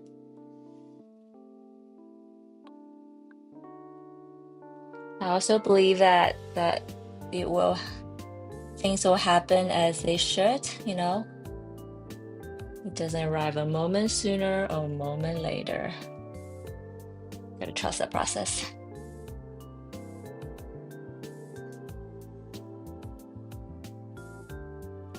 this part blue.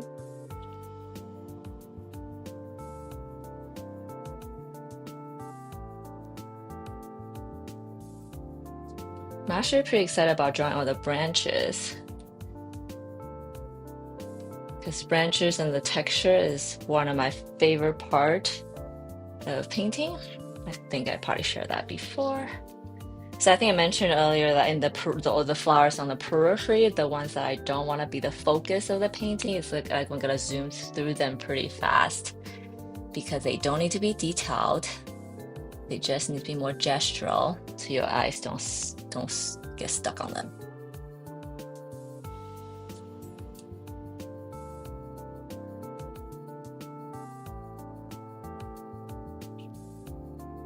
Like these ones right here.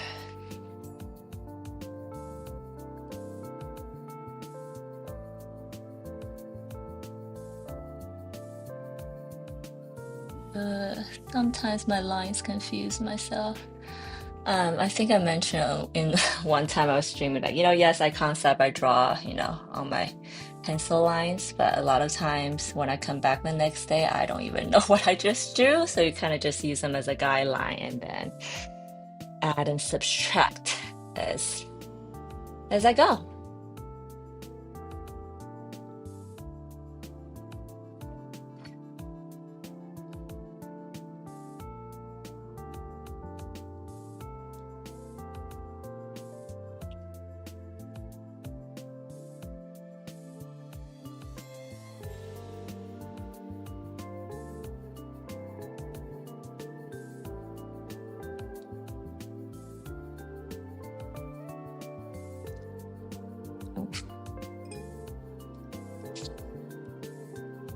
What I don't want is sloppy edges, though. That's something I hate.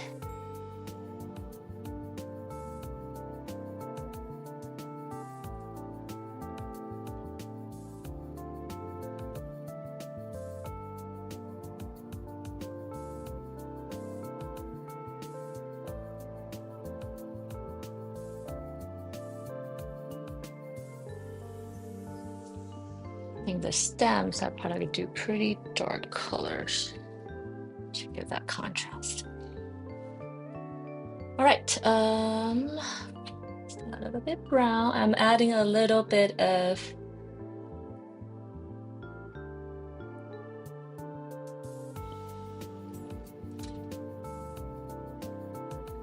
burnt umber.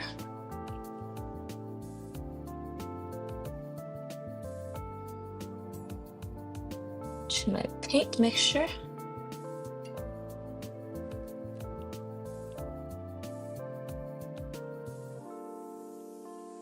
Let's see if it's a color. Okay.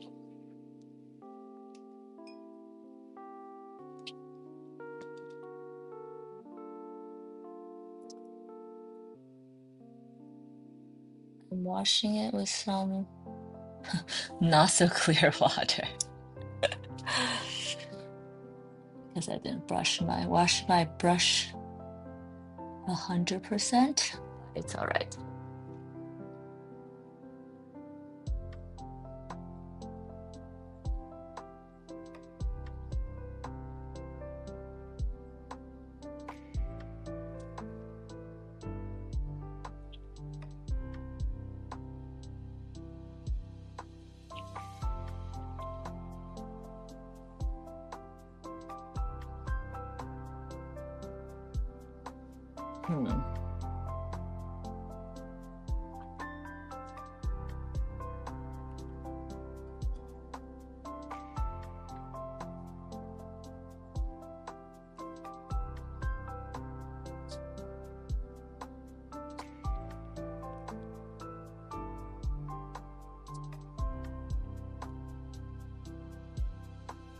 I'm pretty excited about doing all these little details in a second, because then I can really just like zone out and go where my heart desires.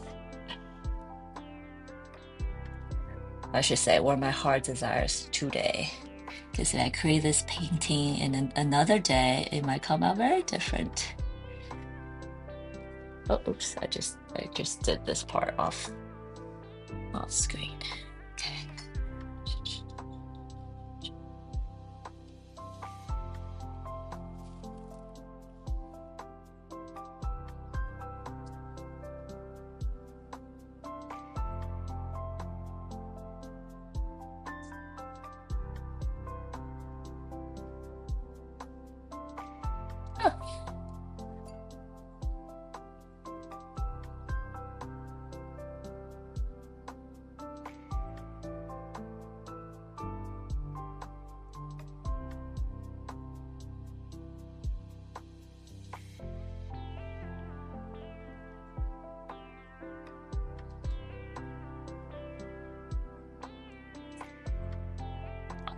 I know I'm right-handed. I mentioned this one time, but I forgot myself. Is I really should go from left to right so my hand doesn't get to the wet area of the painting, which just happened. But luckily, nothing was knocked out of place or anything like that.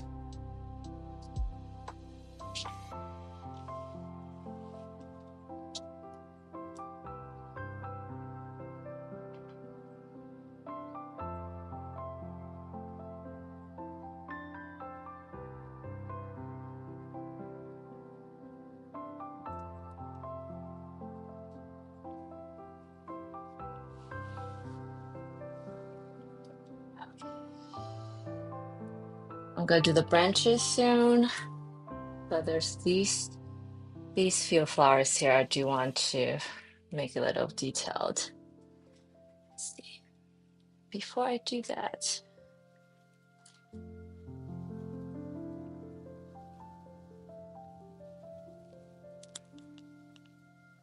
looks amazing. Oh, thank you. I'll step back.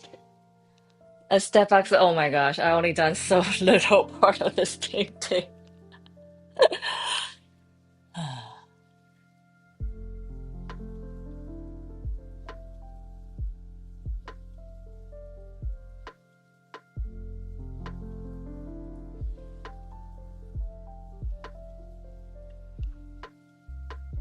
I'll make this chasm darker to push back the value already.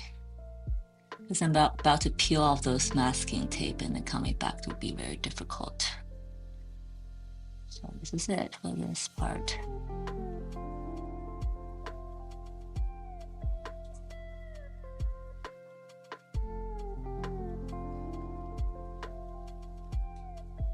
Technically, I should probably paint that like the last, because it is the darkest part of the painting.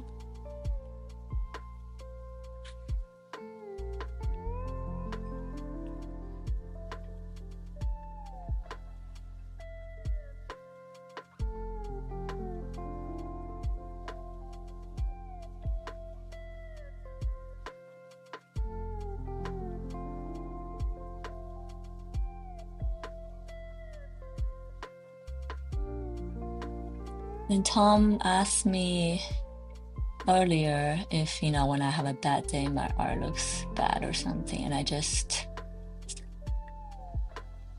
thought about it. It's like, whenever I have a bad day, I start painting. Usually my mood improves. So there's also that. I don't stay in the dark place for very long if I'm in my studio. In fact, I think the opposite is probably true. When I go on trips or when I'm away for too long, then I get anxious about getting back to it.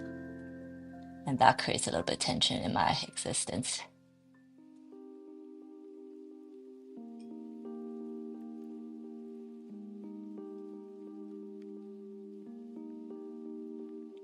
But yeah, interesting question. I haven't even thought about it.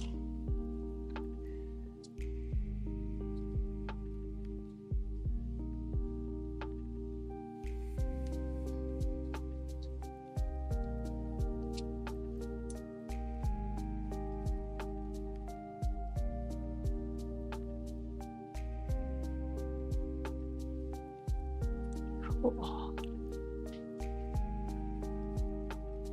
Okay, I gotta let this part dry before I can peel it off. Can't just start rubbing it, then the paper will probably come off with it, which would be disastrous. I'm gonna mix a kind of warmer brown by adding some burnt sienna to the blue.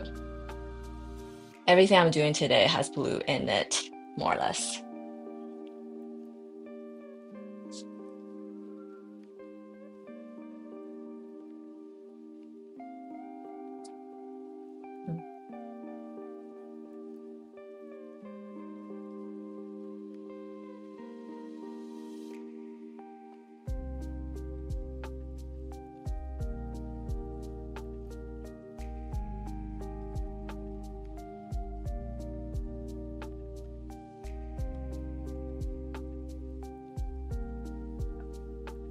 It should be darker.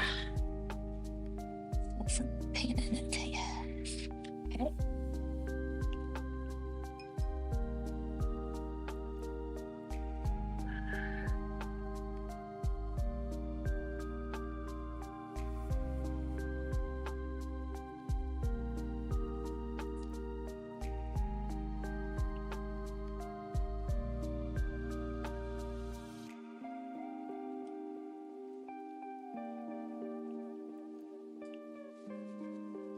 Preserve some light in this petals. Let me dab that out.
I have a feeling that I need to wait for that to dry a little before I can do anything else.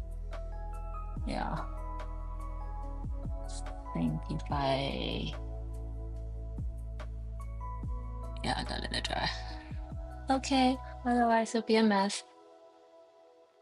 We'll come back to this one. There's this one. Let me try here. No, not yet.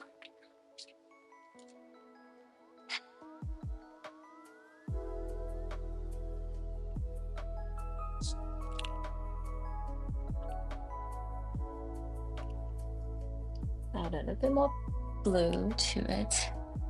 Ah, too dark.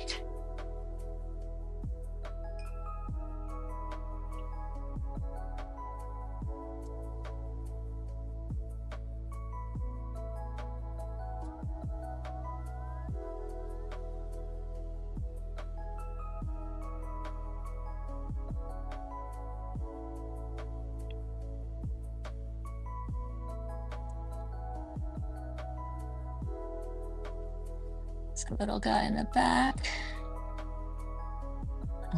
I might go back and add a couple more orbits now that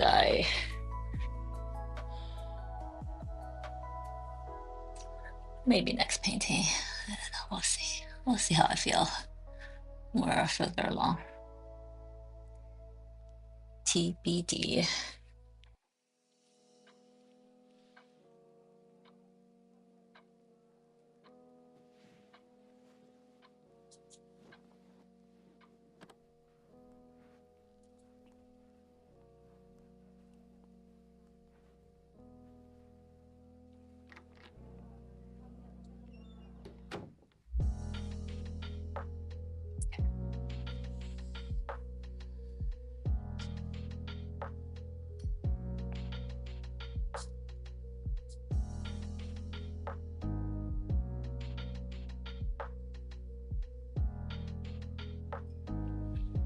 It looks almost like her wing.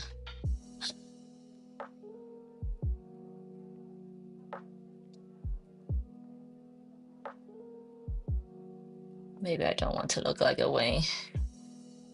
Okay, let's add another petal here. There you go. Okay.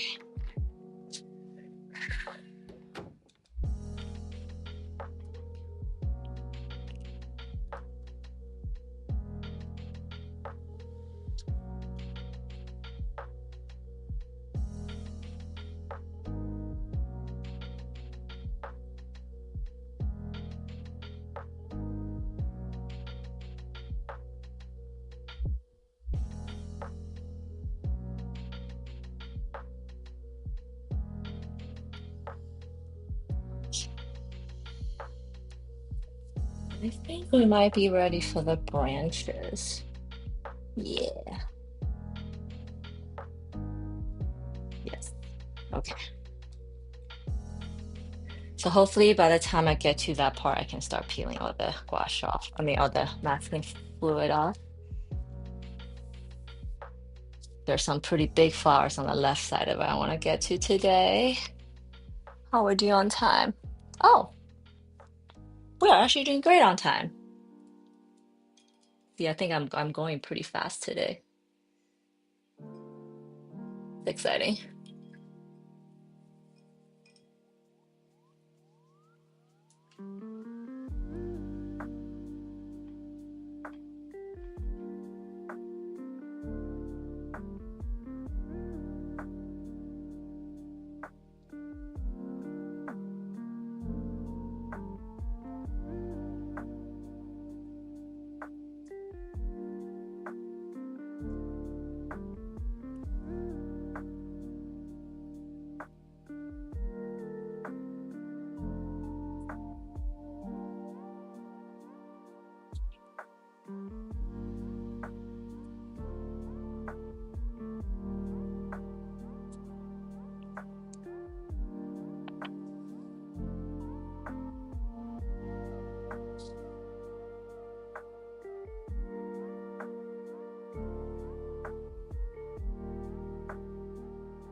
Easy peasy.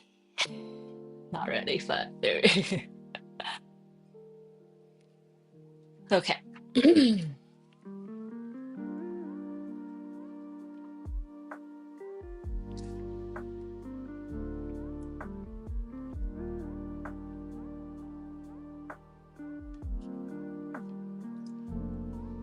I'm debating if I should do all the flowers and the branches last, but I think I'm gonna be disciplined and go in the order that I originally planned. Okay.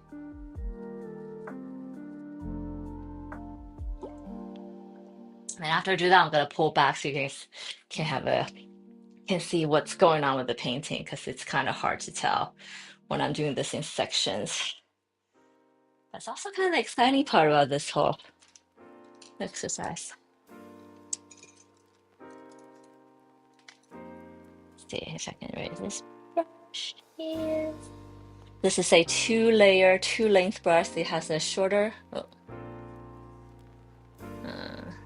it has like a layer shorter bristle and a layer long. It's good for doing like leaves and branches and natural looking, natural, natural organic things.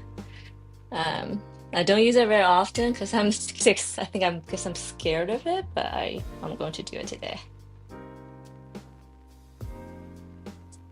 Have no fear. Fear is a mind killer. Thank you. Any Dune fans here? Anybody? Anybody? Oh, that's what I should have told Kuro. Fear is a mind killer.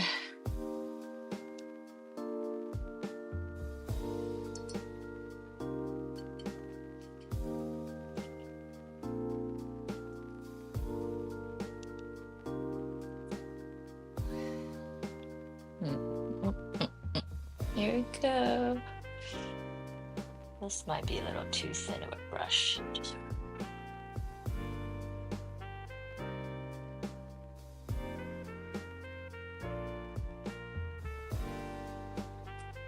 Hmm.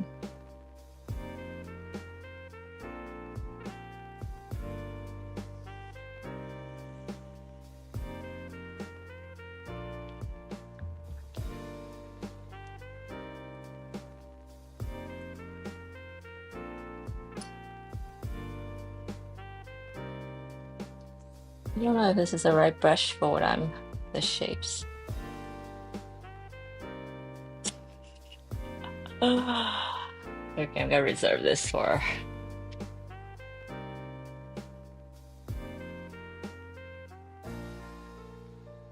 Oh, don't give up yet. Yeah, no, that's not gonna work.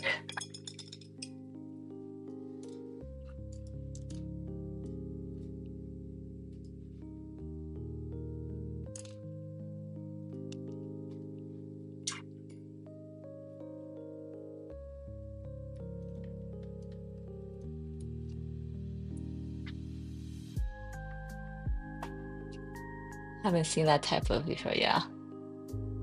Yeah, it's I actually got Instagram added because in the ad there's this girl's using it to make these beautiful branches and like petals and stuff. Like, oh, I totally do that. I probably could use that.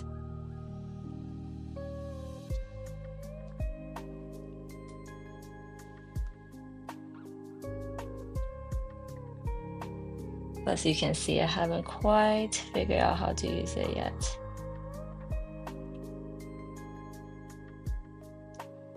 Again,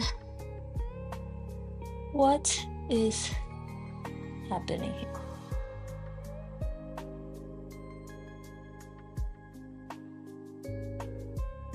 I had to remind myself and everyone here that sometimes when you're doing art or looking at life, when you just looking at just a small part of it, it looks terrible, it feels terrible. But if you zoom back a little bit and look at the picture, usually things improve.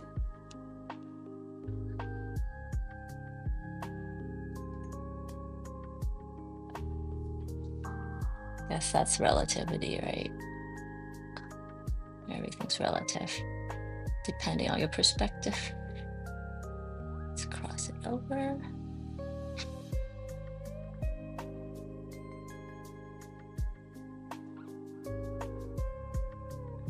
So like these veins, this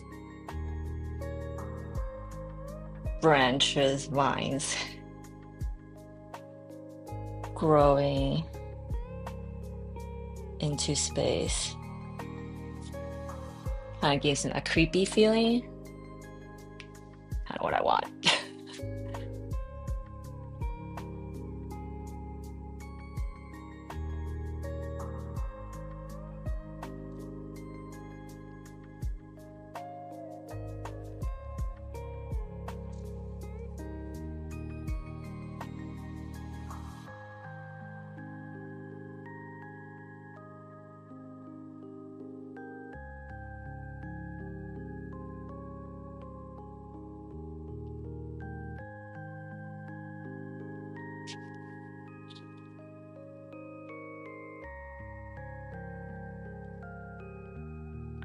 The other brush didn't quite work for me because I'm going from thick to thin in one direction, whereas the other brush is perfect if you need to vary pressure along the way.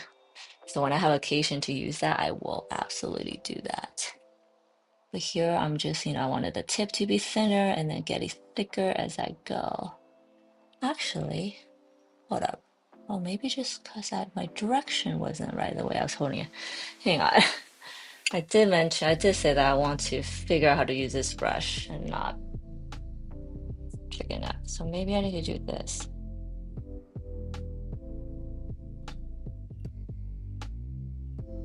Oof.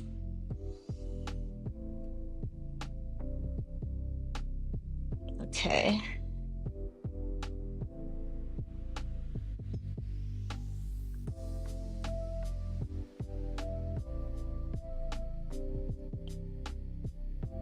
Nah.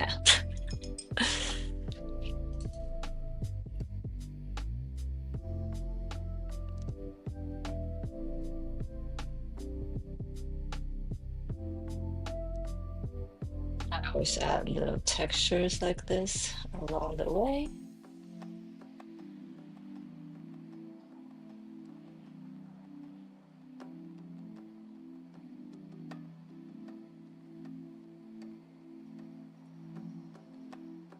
Zoom out to see how far you've come. It's this. Yes. Well said. That's exactly it. So yeah, if you're having a bad day, you feel hopeless or helpless, zoom out. It definitely helps me. And I think that's, when they say gratitude practice, I think that's a big part of it too.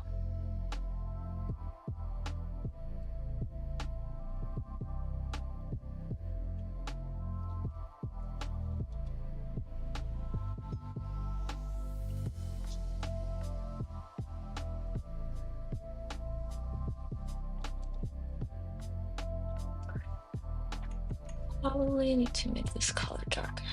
There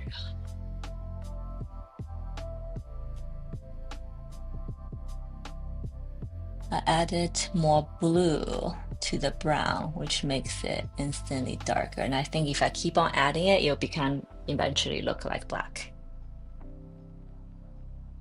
And never use black out of the tube for watercolor.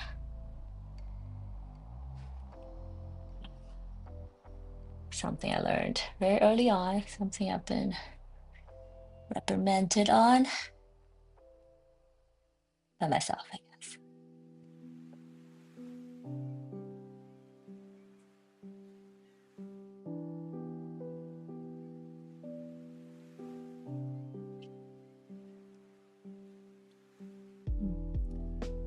Yeah, all these washes I did in the background, it's like can barely see it.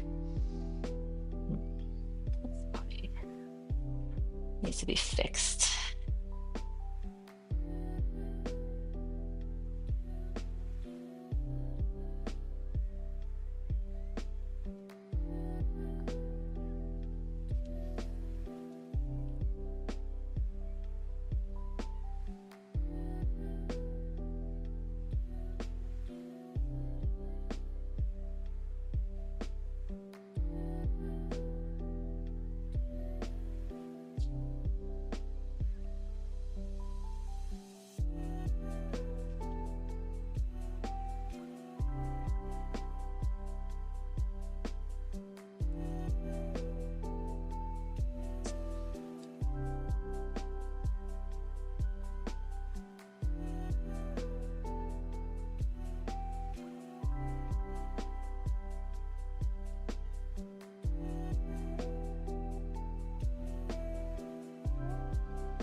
Definitely gonna go back and some blue dots, I think.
I just love how organic your painting becomes as you paint. I know. Thank you. And I actually think that's the part I enjoy the most is the organic part. I think that's why when I paint my orbits, I have such a hard time because they're like, pretty geometric in the shape. The lines are straight. The shapes are pretty regular. But I definitely noticed that, like, I was thinking back on, the before you're an artist, you're a good doodler, right? And you make shapes on your sketchbooks and your notebooks and whatnot. And I think back, I don't know why I was thinking about this the other day, but all my idle doodles are in like these organic, weird shapes. And I guess that's just something that I enjoy doing. And now it's coming out in my art, which is pretty awesome, actually. But thank you. I'm glad you enjoyed that. I hope it's like not too messy for some people, or the the lack of order could bring anxiety to some people. I understand that. So, and I guess that could also be on theme. Chaos in it all.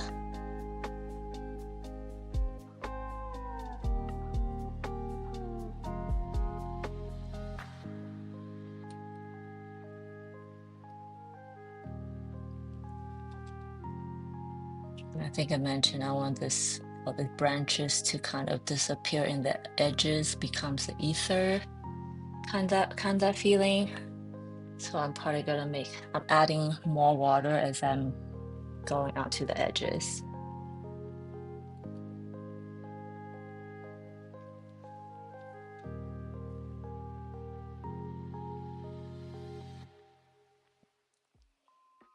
Thank you so much, Vanessa, for telling me that you like it, because I didn't really know if people think it's messy or not.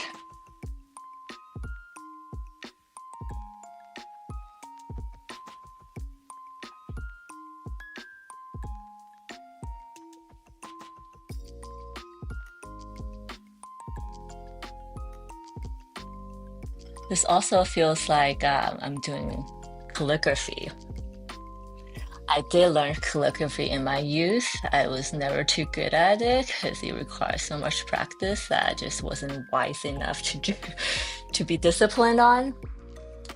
But I channel my calligraphy master of my mind doing this.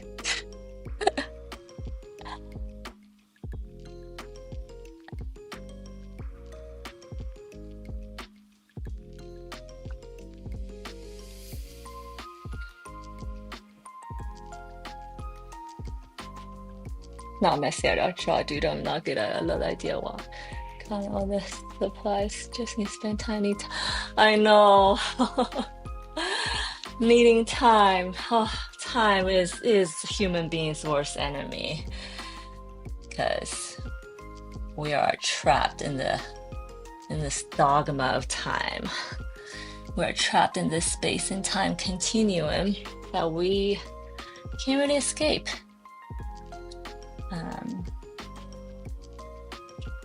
I don't know if you've ever heard this concept of you make time. It's like it's basically just means you allocate time to the things that you care about the most, the things that you want to do the most. And we usually make time, we create time, make time for the things that we have to do. But for some reason, I think especially women, we don't do that with ourselves. We just I think we're taught to do responsibilities and to do the things we're supposed to do first, and then art usually becomes the last thing on our list. And it's pretty detrimental to our practice, actually. So yes, Vanessa, make time for yourself because you deserve it. Maybe don't wash dishes that one day and let someone else do it. And you say, I'm gonna go paint for 30 minutes. I'm just gonna put some watercolor on paper for 30 minutes if you don't even have to paint anything. And you'll be surprised at how great that feels once you've done that.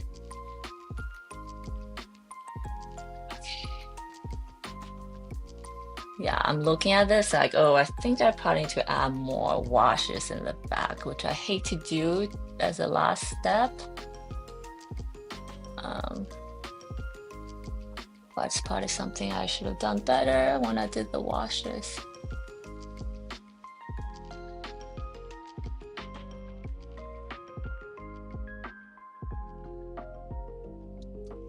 I know, always take care of others. So yeah. You can always start with like just I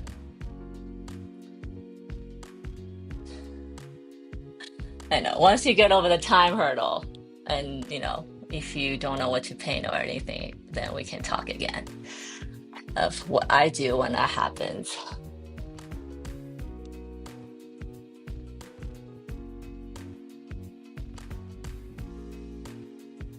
But you have water, you have supply. You just gotta sit down and experiment with what you want to do.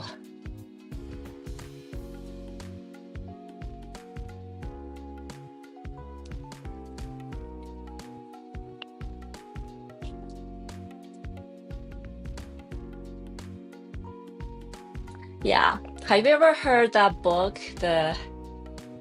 Oh, there's a book. Oh my gosh. It's like a really famous art book that from the 70s, the spiritual, oh my gosh. I'm having a brain fart on the name.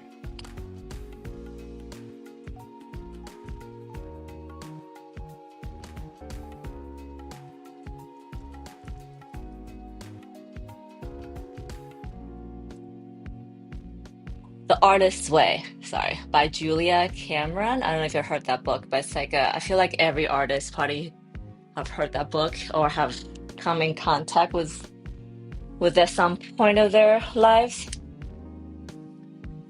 Um, The Artist's Way, and one of the first thing the book, it's actually like a, if you haven't heard it, maybe pick it up, check it out. I have a copy, and most artists I know have a copy of it because it's like a workbook.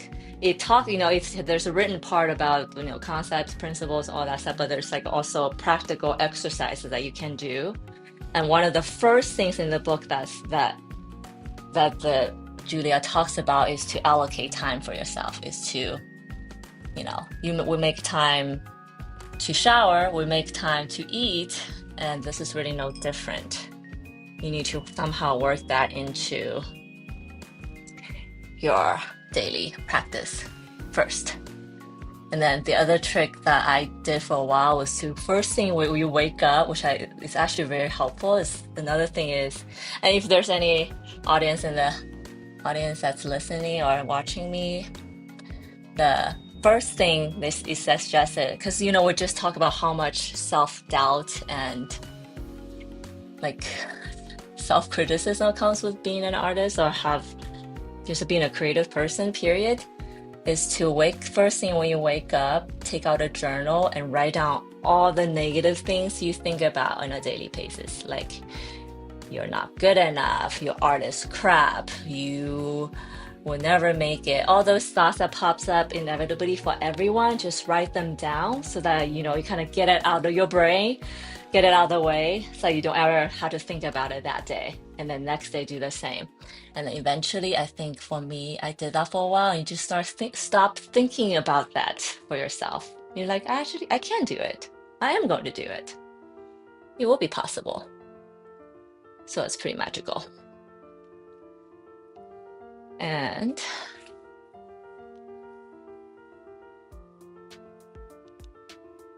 yeah, Vanessa said, where to start, how to start. Yeah.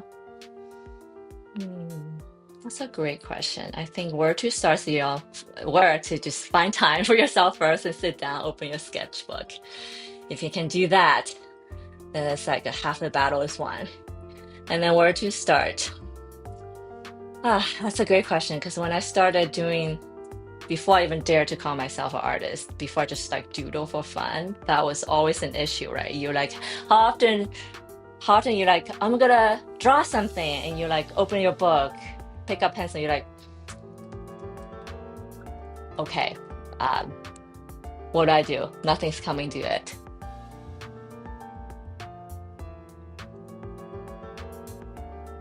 Yeah, I know you can, Vanessa. So what I do is, I did that for a while actually, and it kind of helped me. It was when I don't know what to draw, when I have no idea what to make of it. And it's something that I suggest everyone do if you haven't found your art style, you want to find an art style, is to do this. And what I'm about to say might be controversial. Okay, I'm about to peel off these masking tapes here now. But I don't think why it's controversial. I don't know, some artists are weird. Is to what I did was literally just go on Instagram, scroll and find an image I like from an artist that you like. You know, I'm sure you follow tons of artist accounts also on different social media. Just find one. But I like Instagram because it has pictures. To find an artist that you like, a post they made, an image that you like, and then just try to draw that. And then if you do that for a while, a few months, few weeks, and you realize, oh, there's like something you gravitate towards. There's something that you just naturally like more than others. And I think that is the start of your style. Because, you know, we are attracted to different artists for different reasons. Sometimes we don't even know why, we would just like it. But there must be a reason, right? So that's what I suggest you do, Vanessa. And Vanessa, she said that's exactly. I take things out and then what? I just show you my trick. But that is a very, very, very common problem. I went through so much of that. I feel like I went through years of it. It's something that you could do any day because you know we always have our cell phone with us, and it's something that is low pressure because you're just creating something someone else has already created. No big deal. But I think eventually you'll find the things that you want to create through that exercise. That's exactly it. I love trees and native nature butterflies. Native. That's funny. Awesome. I know that if you've never done watercolor before, like asking yourself to sit in front of a tree and then kind of draw that tree in from real life onto watercolor might be very hard actually because you have no idea what happens in between for a tree, a watercolor tree that looks like a watercolor tree, right? But if you copy a tree from another watercolor artist who's already done it, then it becomes a little bit different. And once you can do that and once you know how to do that, once you learned, and then you can look at a real tree and then draw it with what you've learned. And you'll be amazed how the difference will be. I hope this is helpful for anyone who's listening and for Vanessa.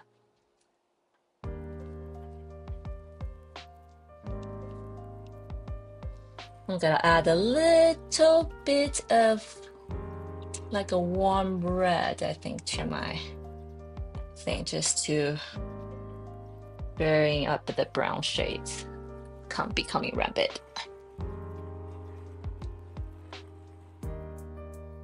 Start it here.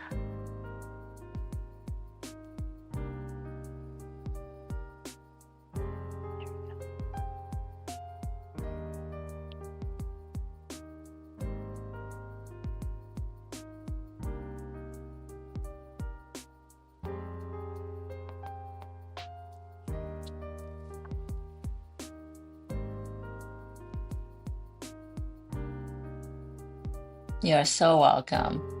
I would love to see what you come up with, what you end up with.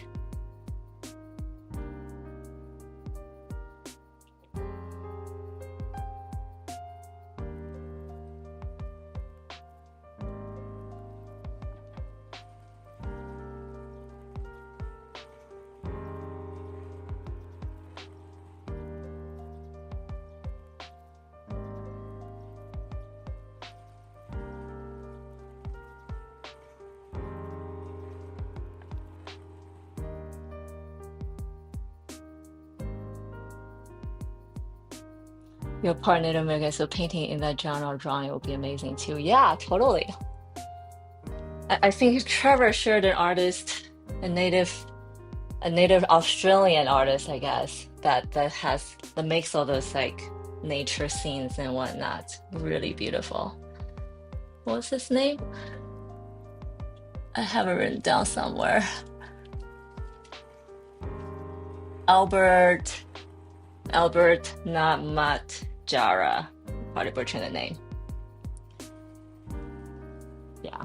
I do think inspiration's everywhere. You can paint anything and everything you want. You just gotta sit down first. Yeah.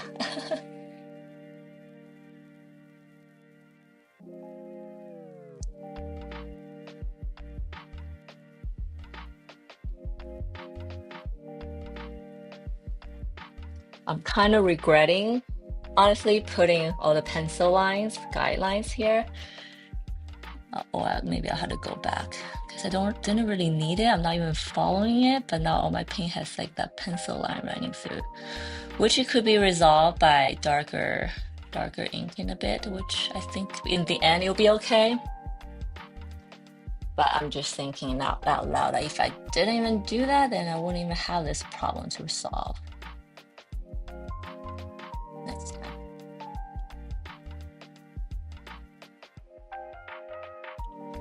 Okay, let me type this here. Albert, not Jura, I believe.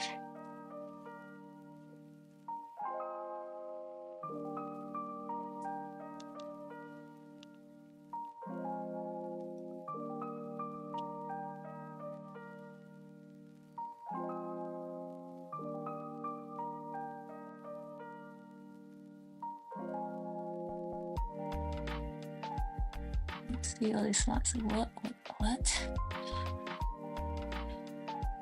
I'm gonna blame my kid. She drew these. She did it. I'm just blaming her now. Because she's not here.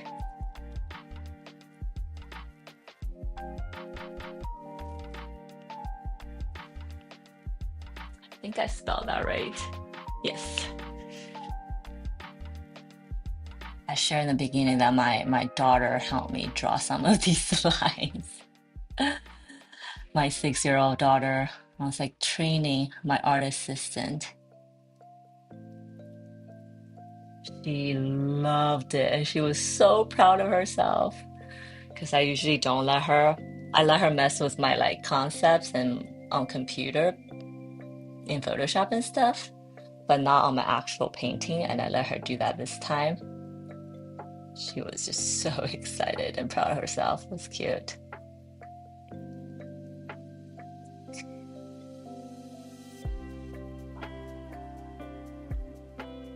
Awesome. And I believe those are watercolor. Isn't that crazy that you can get into that level of detail and finesse? Goals.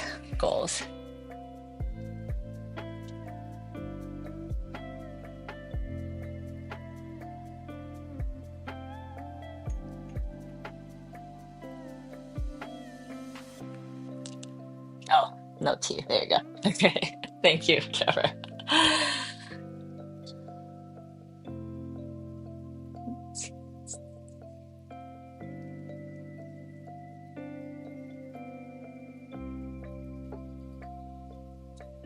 That's also why like I appreciate my live stream time so much because this is like my dedicated time to do art and no one can take that away from me.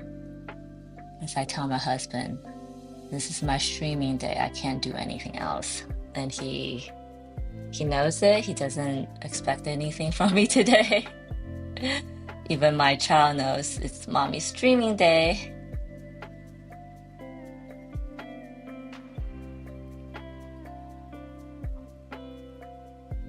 Sometimes you do have to be that Nazi about your time.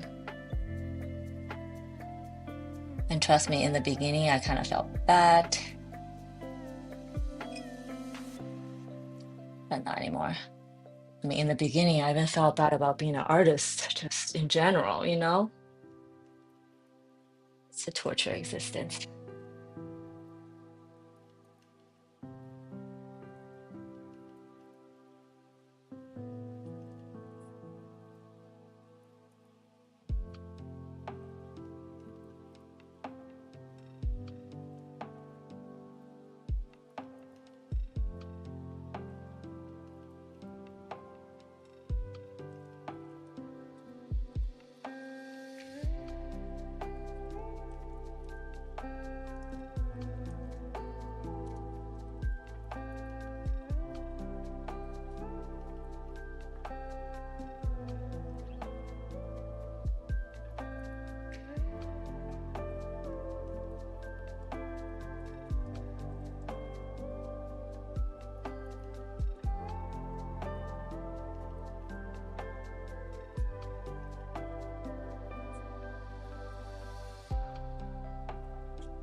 Thank you.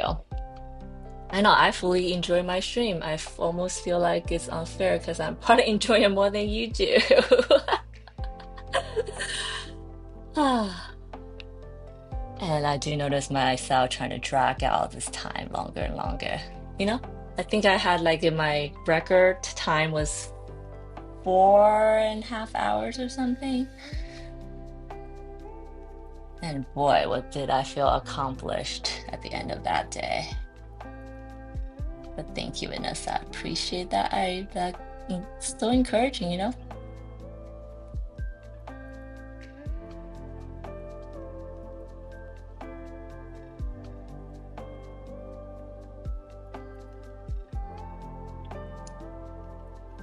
Also, I don't know if you've heard, if anybody who's watching heard this concept about iterative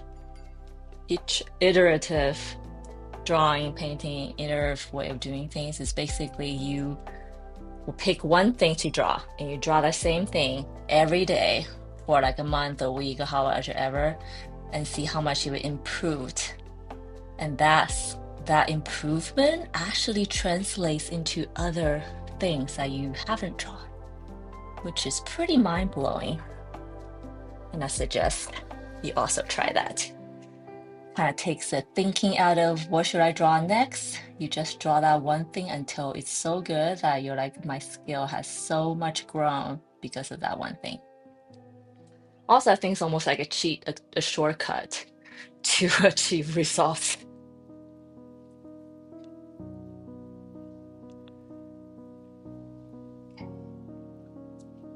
A little bit. I'm gonna finish this area and I'm gonna pull back and let you guys see what a mess this is really. But then it'll become making more sense once I add my second wash, refine it, etc., etc. I do think this painting is gonna take me a little bit longer than usual. So my assumption in the beginning is that, oh, maybe it won't take as much time just because it's bigger is not correct. Bigger probably means more time and more value, I guess.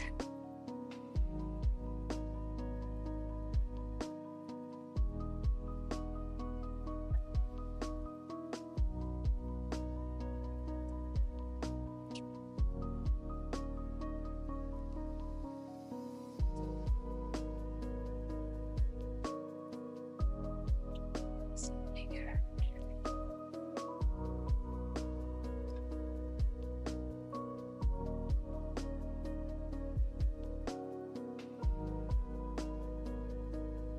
I'm fully leaning into embracing the organicness of it now.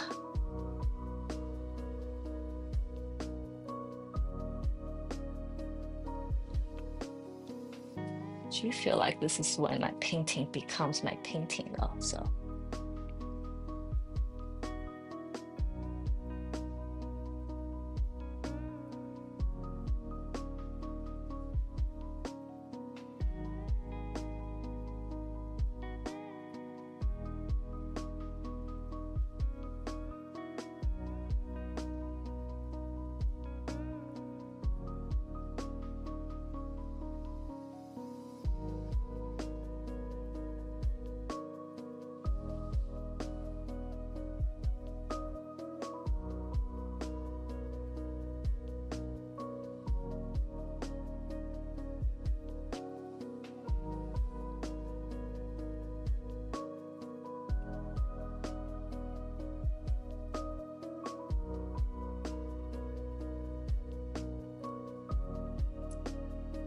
Okay.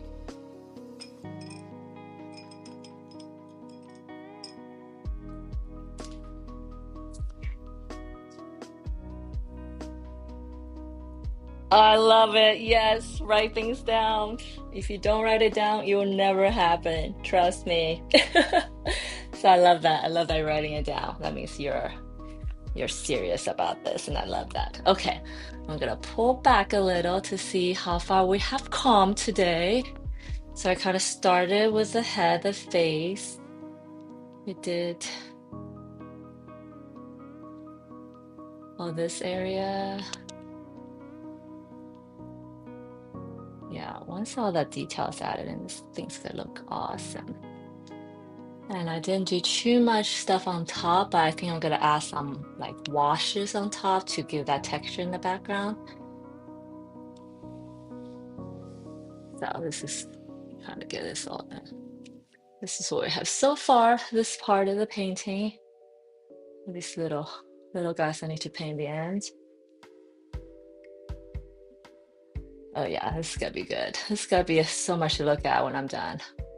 Cool. So all that's first wash. I'm gonna go back to the second wash at some point, probably not today, but there's all this area that I want to do today. So let's get to it.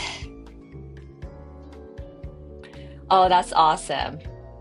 You keep a notebook with me all the time. I love that. I don't even do that. I probably should. I have like 3 different sketchbooks in different parts. Like one by my desk, which I write things in. Um, I used to keep one by my bed, but I don't know what that went.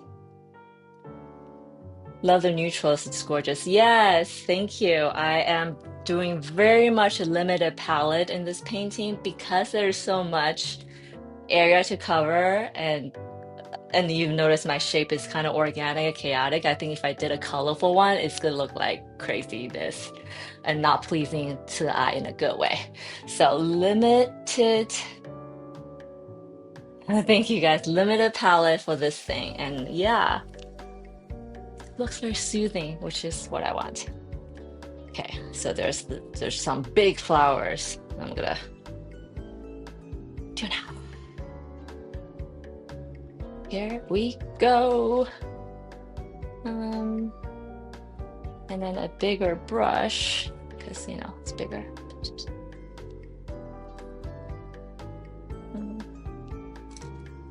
Switch to my bigger set of brushes.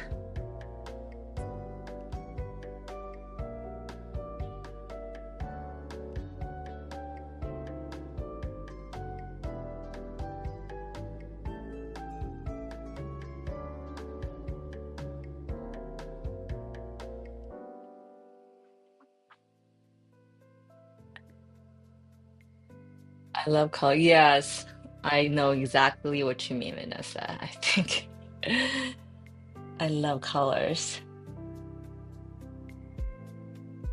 but with painting, especially the watercolor painting, I find that these more neutral tones are actually more pleasing to the eye.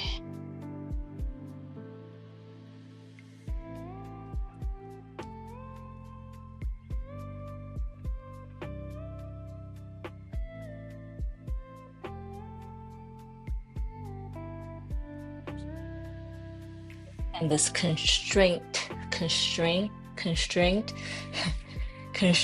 in color, in picking, using color is a new skill that I'm picking up, and I think that in some ways shows the maturity of an artist. So I guess I'm maturing, which is exciting.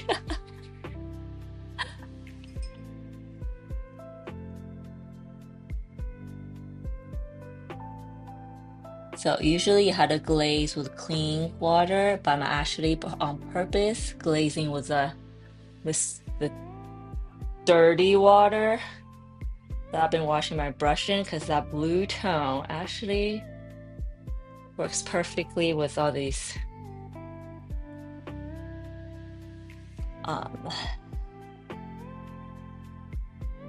with all this neutral brown I'm laying down. And this neutral brown is even though it's brown, it's a mix of like 5 different colors. Power of pigment.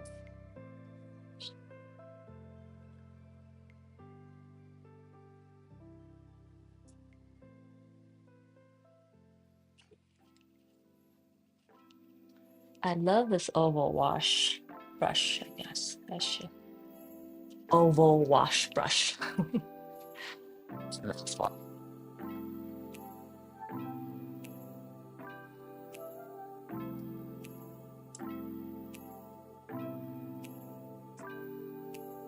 It covers slightly better than round brush wash. round brushes for washes.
So this, I'm working on like kind of the biggest flower of the entire painting, and it's very much in the foreground, so I want to make this the best flower.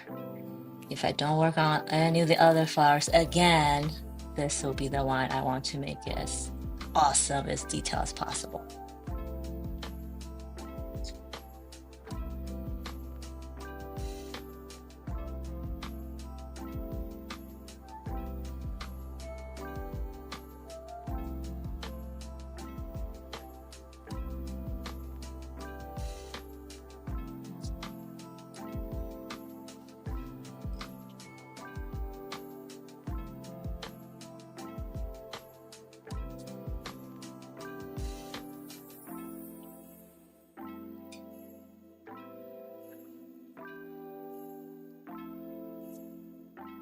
I wash the color out of my brush just a tiny bit because I want to go in here. Yes, okay.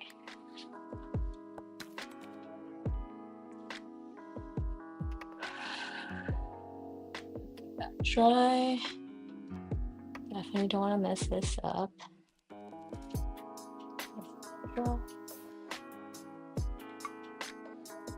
And once it dries, like about,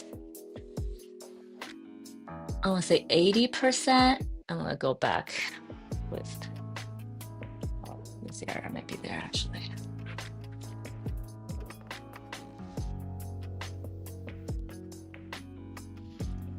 Let's see before there.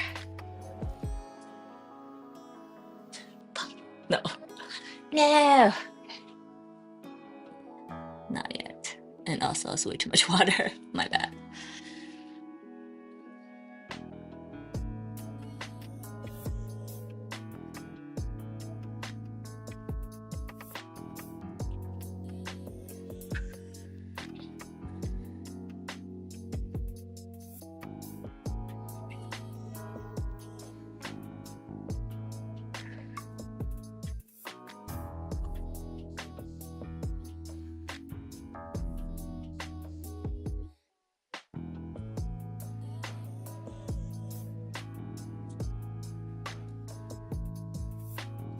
It's not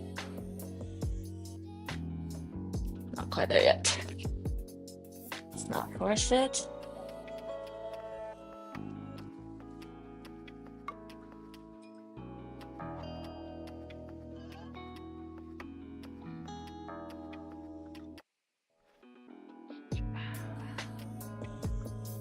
Impatience usually get me in trouble. Okay.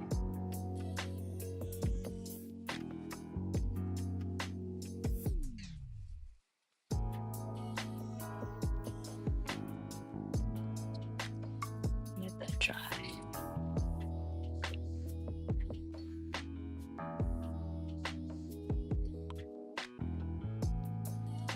It's another big flower.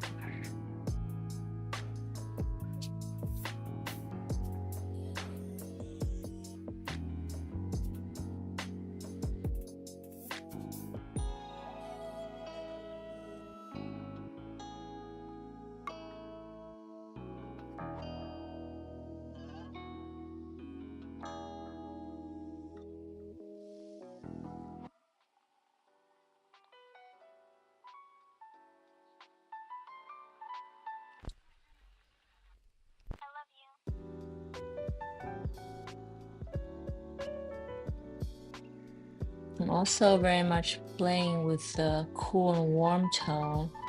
So I'm basically just using brown and blue for this painting. But you know, with that being said, I am actually using like 10 different colors because there's warm brown, warm blue, cool blue, and then the mixture of them all creates kind of slightly different variations of each.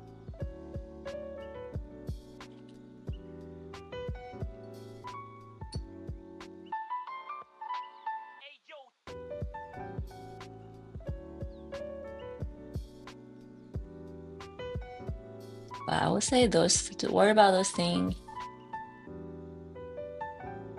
after you feel more comfortable with the basics. It's too much for anyone to do in the beginning.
Hmm.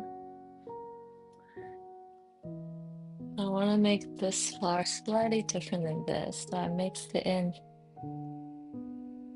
Is that different enough? No, it's too much blue. Okay, I'll come back to that. Back to you. This first.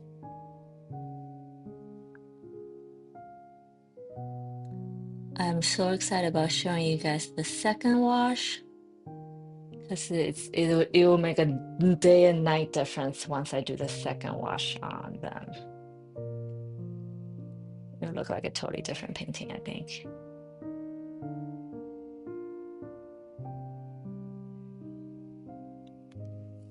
Confused.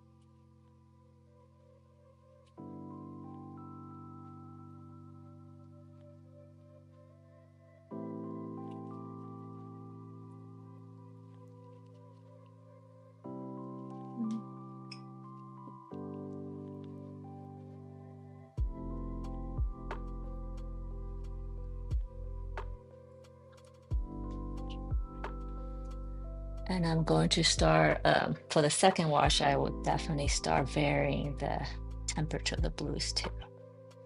Maybe add some turquoise to it. Oh, that might be nice actually.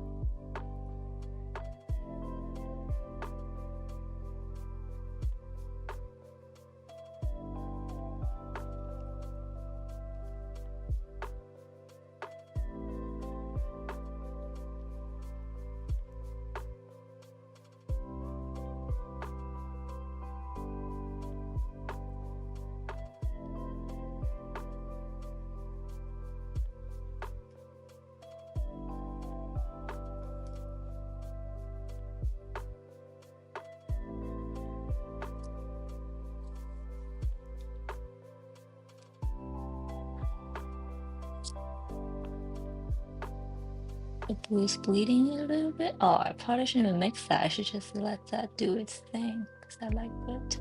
Okay.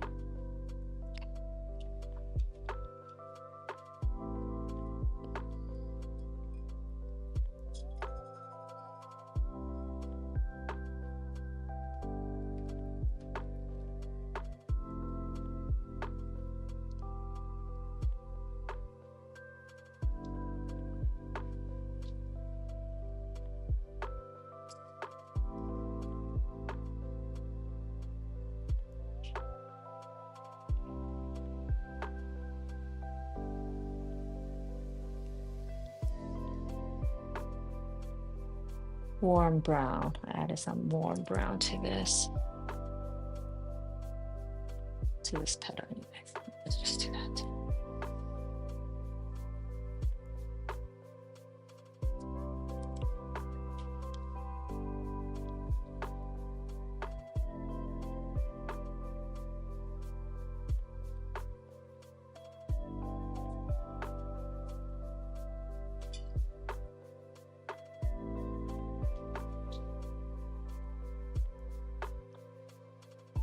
Going back to the cool where the part's tucked under.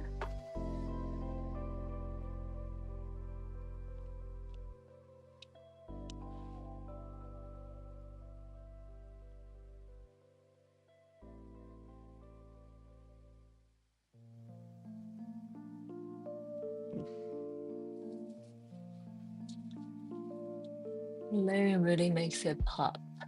Gives a nice fluent dimension. Yes. Definitely.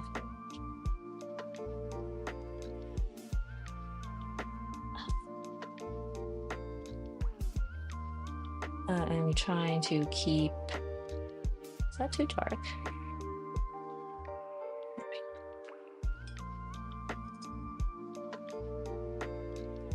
And I'm going to keep on layering and adding dimensions to it until my face is blue. Okay. But yes, inevitably there's a point of the process where like, okay, I can add details and all this till my face is blue, but not much is gonna make, like not much difference is gonna happen from there. And that's when I know this painting is done.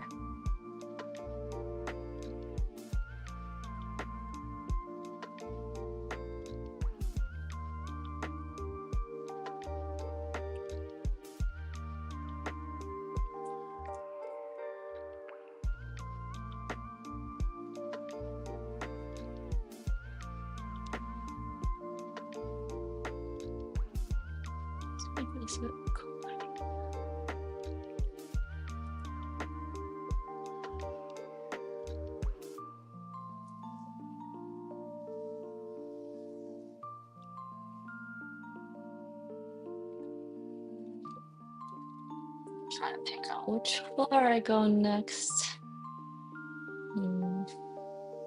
Yeah, I mean, it doesn't really matter, I guess.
Since it is just first wash, I'm gonna blend it, but the second wash I do, I probably would just leave those hard lines, hard shadows as it is. but I think we're too early to do that. I'm gonna blend.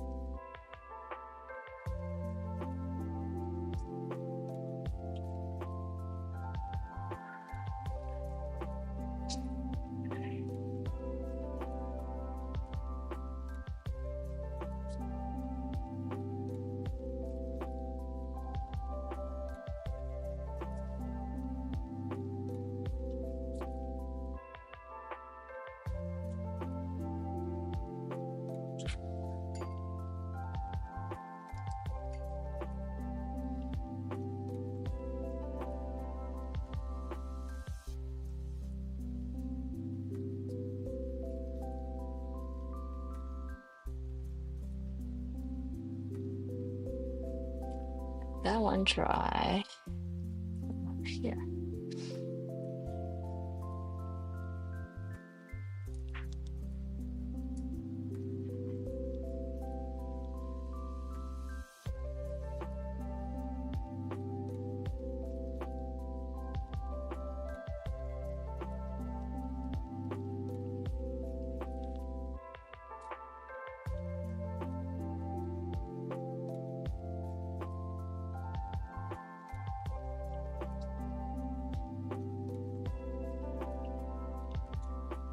Nice.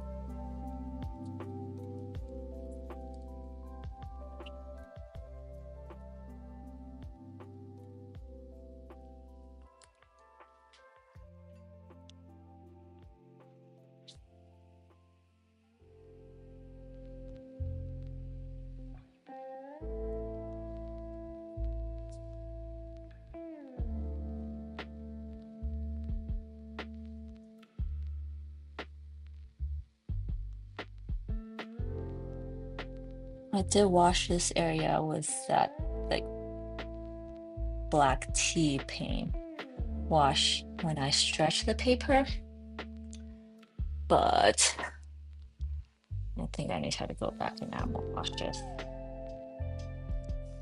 It's so faint, I can't really tell anymore when it dried. And watercolor, at least from my experience, always dries a little bit. Not a little bit, actually dries a lot lighter than I think.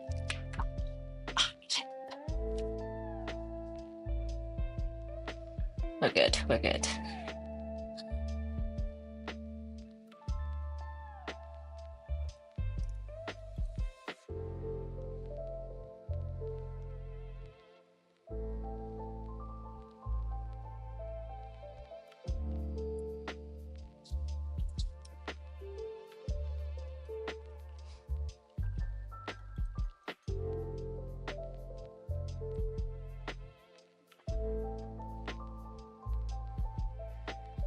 There's some gray actually I just picked up. Pull this petal down. Pull this inside.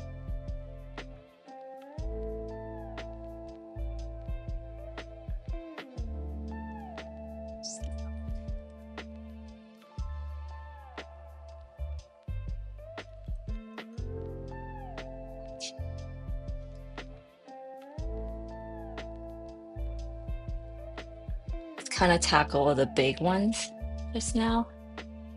Tackle the little ones now. Tackle the little ones next.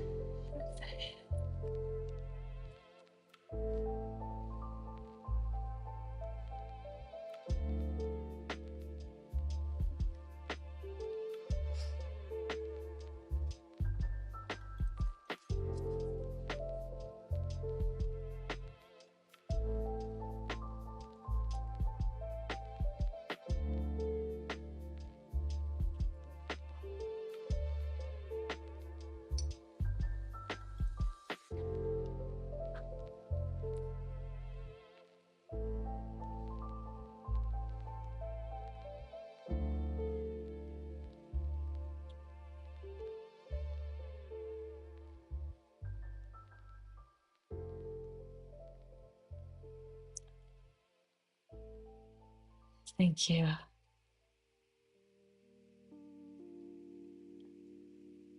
Thank you, Trevor. I'm chuckling because we're about to get to that part with the bugs. The, the graveyard of a fruit fly is about to bestow upon us. I know how to figure out how to cover that up because nothing on my painting is red, so I can't even like, oh, I'm just gonna add some more red. A bit interesting.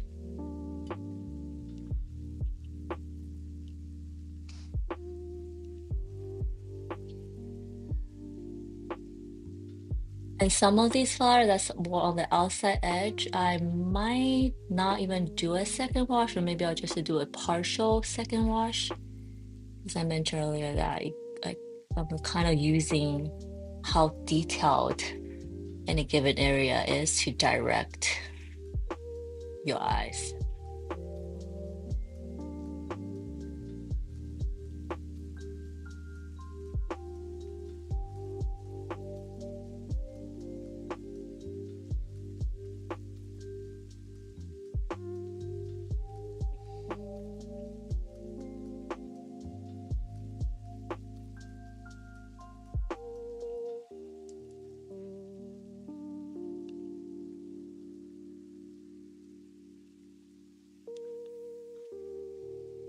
Oh, hello, Phantom. Hello. Did you just wake up? Are you done with your day? But welcome. Thanks for stopping by. Forever part of the painting. Yes. My painting has the body of a dead bug forever imprinted on it. Oh, the middle part also look like orchid. It's kind of cool.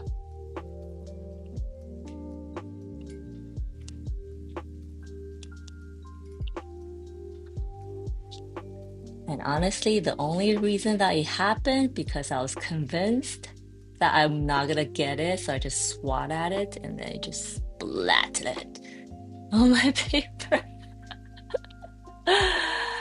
You've been away for a little bit? Nice.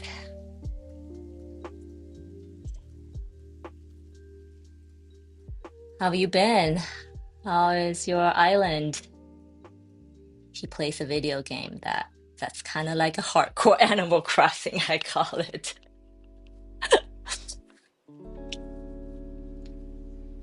I hope you've been well. Okay. I think I'm just gonna leave that be. Yeah, okay. Ready, guys? This is the dead body of a fruit fly that was, but no more. Oh, I guess the lips on my shell, my person is red, so okay, what to do there?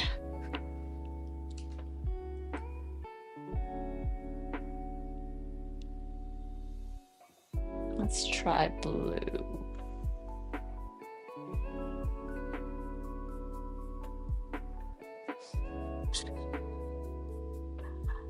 R.I.P. my dear bug.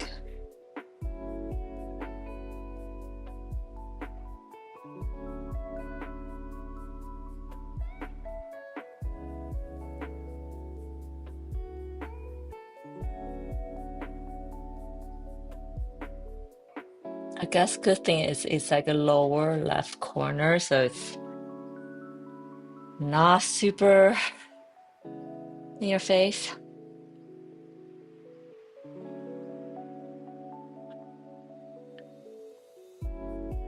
Fast game. Oh, nice. VR. Do you wear a goggle when you play it? Because that'll make me sick. But maybe VR technology is better now. I have like the first or second generation Oculus headset. It's not can only be on it for like 10 minutes, then I feel nauseous. You have been experimenting with my art a lot. That's exciting. What you've been experimenting with? I need to go check out all your recordings at this point. What are you exploring?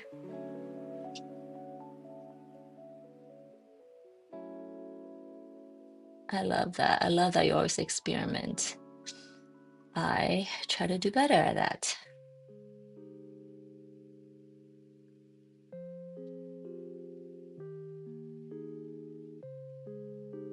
I'm just filling colors on these blobs now.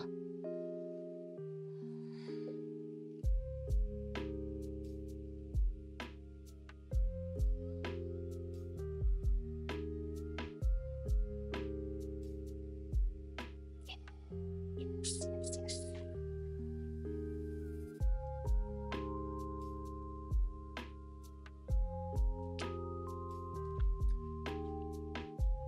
Hmm.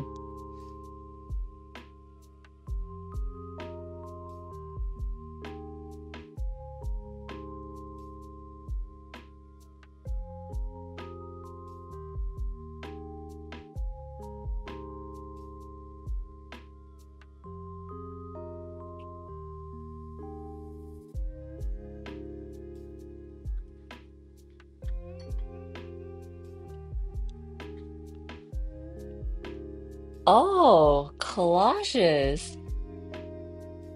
Do you cut up like what do you collage with? That's super interesting because the possibility really is endless.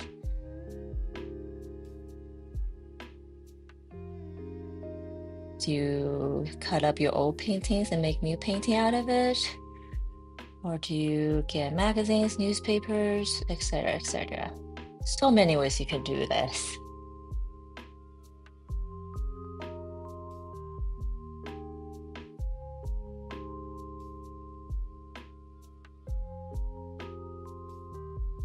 Inks, markers, because cutting paper.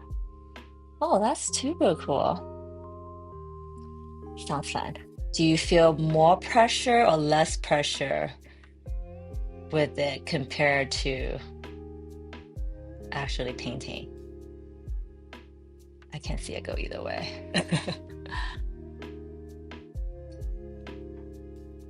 For me, anyways.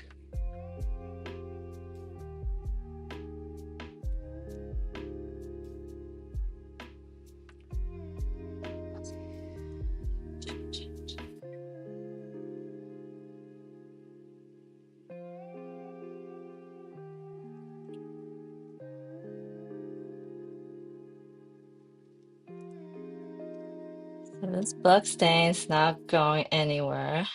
I'm thinking I might do some purple there.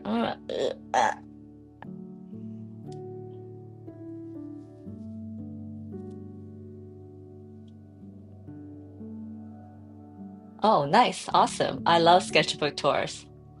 You feel the same both? That's awesome. I do find sometimes you change medium. It's like I find that if I change medium, then I feel like I'm a beginner all over again, which isn't not a bad thing necessarily.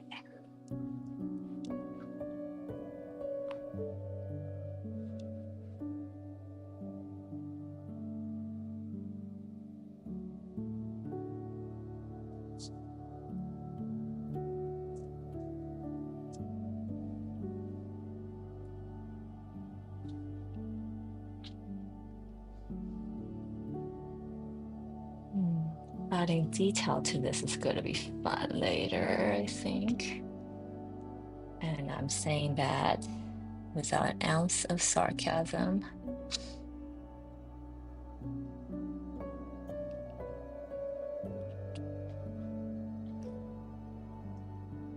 Panting, you're about to go live. I had to ask. I think I will probably end in a little bit once I get all these pencil areas covered. And then I will definitely work on it more throughout the week and then be back next week. Who knows where I will be with it next week when I'm back. But I know I'll definitely be still working on this next week. I actually will be pretty shocked if I actually end up finishing it. And if I and just a habit, if I do end up finishing, like I will never wait for my life to finish it, I guess. Like if I finish it, I finish it. I just need to start a new painting in my next life because my goal is to get the volume going.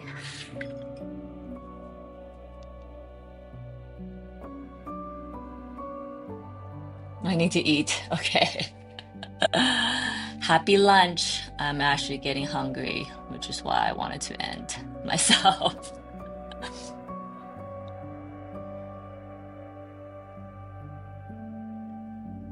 Art of food, art of food, art of food. I choose art.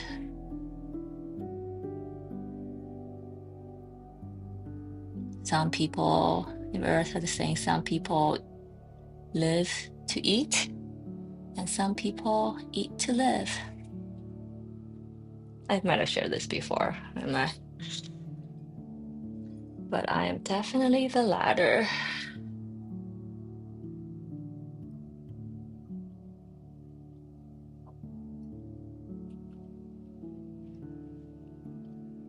On my go life, I'm not busy. Awesome. Well, I hope maybe I can catch you later and see what you're working on.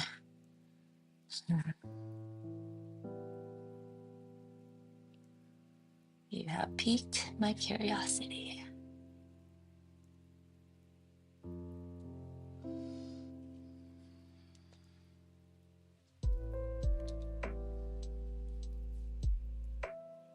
Try it a bit different way.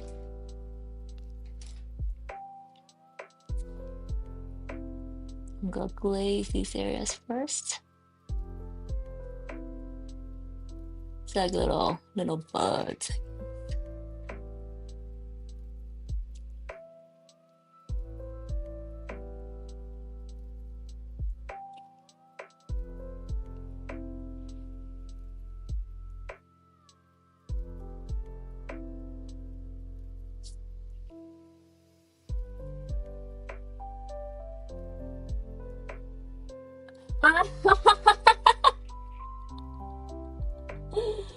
Okay, so your relationship is exactly like my husband and I. That's hilarious. I go, I have to eat because because I don't, my whole life won't. Yes, exactly.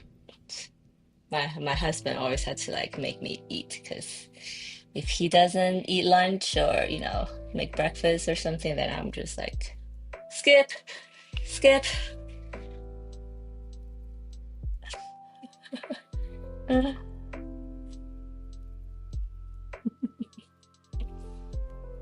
I get it. I get it.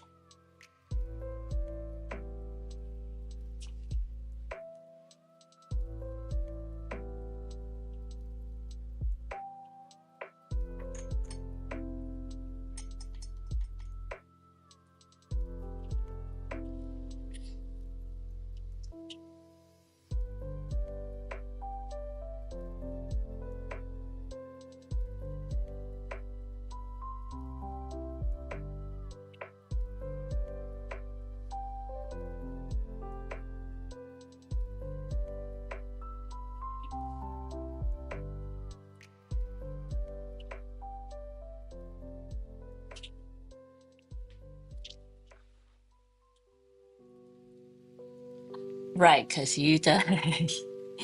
Yup, an hangry wifey is not a one fun wifey to be around. Yup.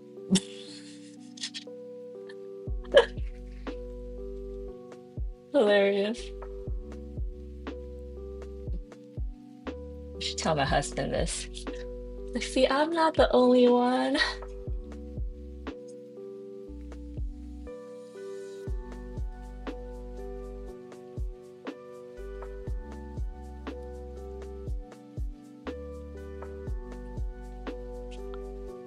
I like how these areas happened. I can get.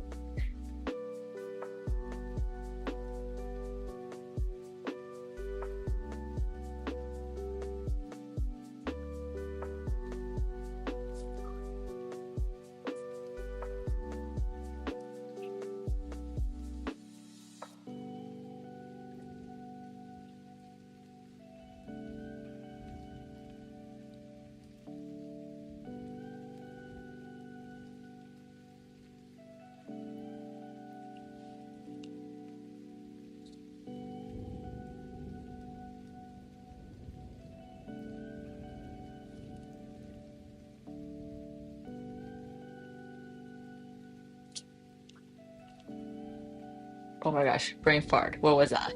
Okay.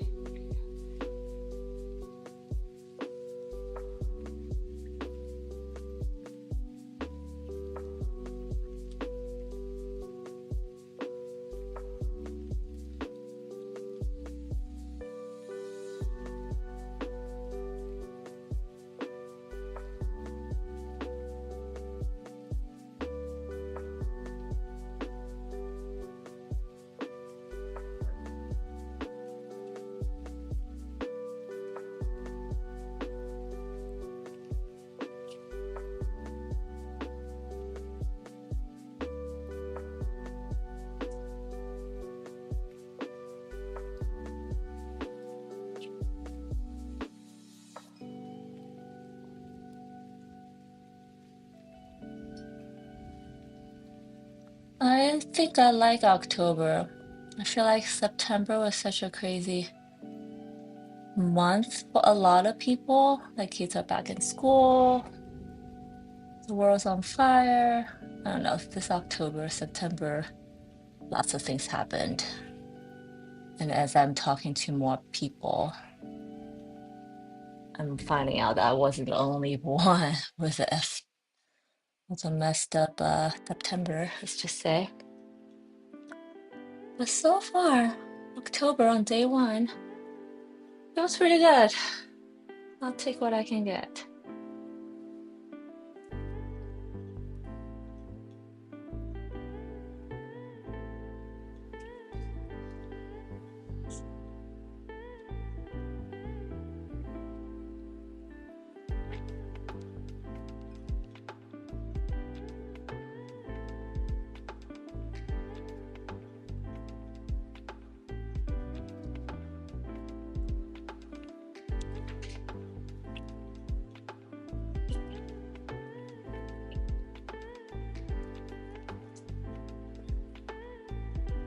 Like how I did it with the other one and how the color spreads. I'm gonna do the same.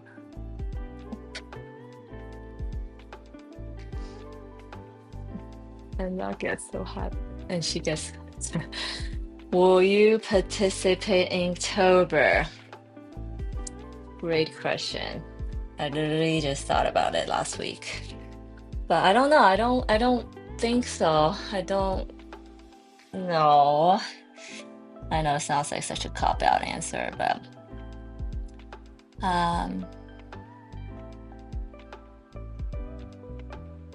because I don't really work with ink and I'm terrified of it, this is why I'm hesitant. But also I feel like it's such a fun exercise. We'll see.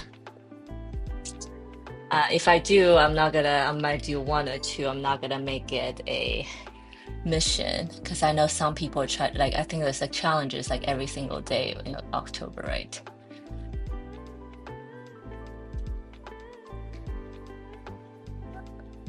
I think I did one last Inktober.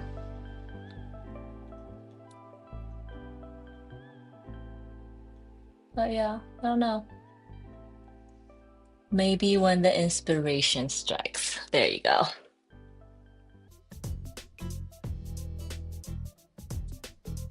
Why are you not spreading? Oh, I think I did too much water, maybe.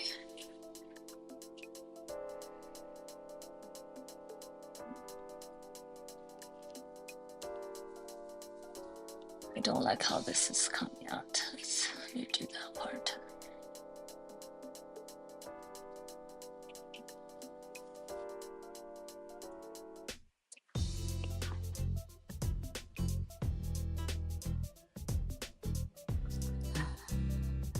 Just do it. You're probably right.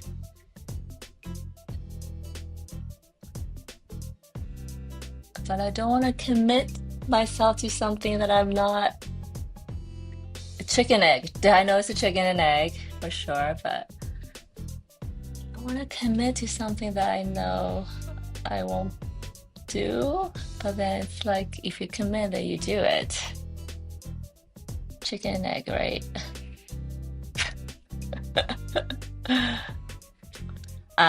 Is there a Discord challenge that you're organizing, or is this a individual effort? I'll do it for you, Phantom.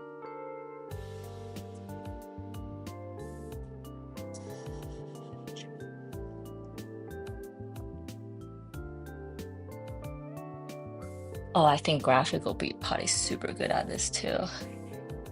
These art is totally perfect for Inktober as well.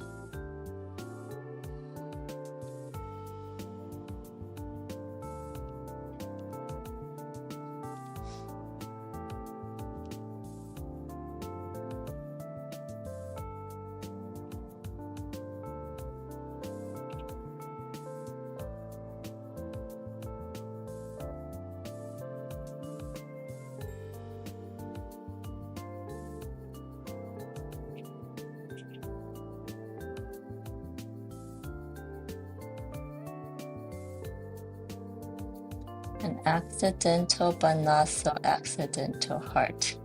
There you go. Oh no, you didn't see it. Accidental, but I don't think it was too accidental. I have giant branch.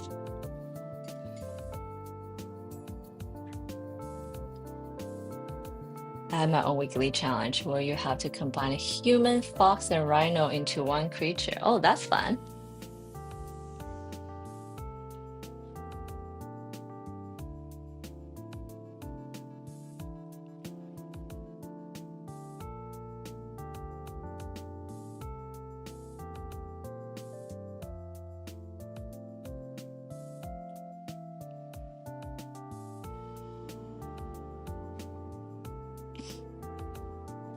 Let's say, oh, this is an interesting one. Oh, that's fun. I love it. Have you done it yet? I would love to see it.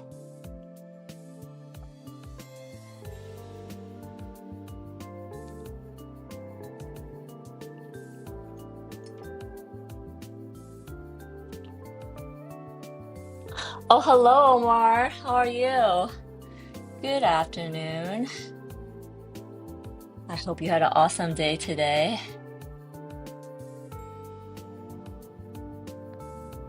I'm working on one of my largest paintings to date. And so far, it's been awesome. I'm also thinking it's gonna take me a lot of time to do this.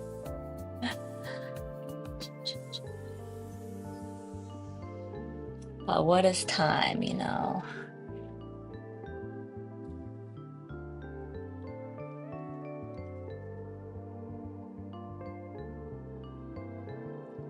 I'll sneak a Ken Century. Oh, that's fun. I'll just stop by Discord and check it. Who came up with this challenge? You, Phantom? Phantom?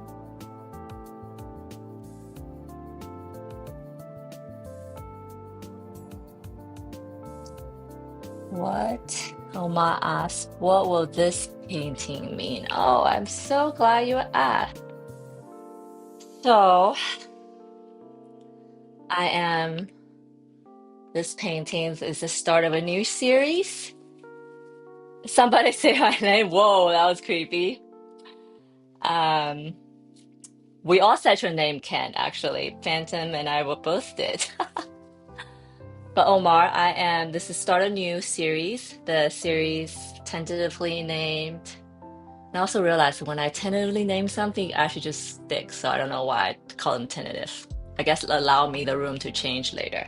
But this painting, the series is called Restless Stillness. I am exploring anxiety, how it shows up for people, how it feels for different people. So this painting, she is kind of in that moment.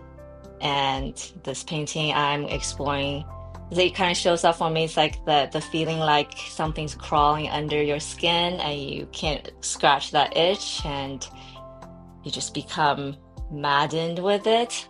And but quietly, because it's always a very quiet kind of suffering when you go through anxiety.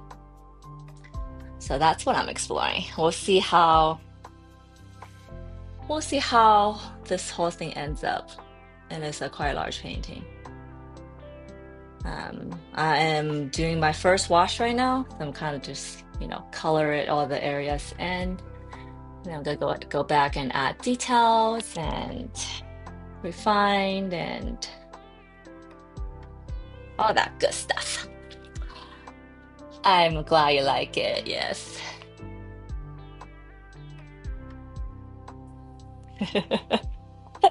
So Ken, I'm sure you read the chat, but Phantom said that he took a sneak peek at your human, fox, and rhino creature entry. And I'm fascinated.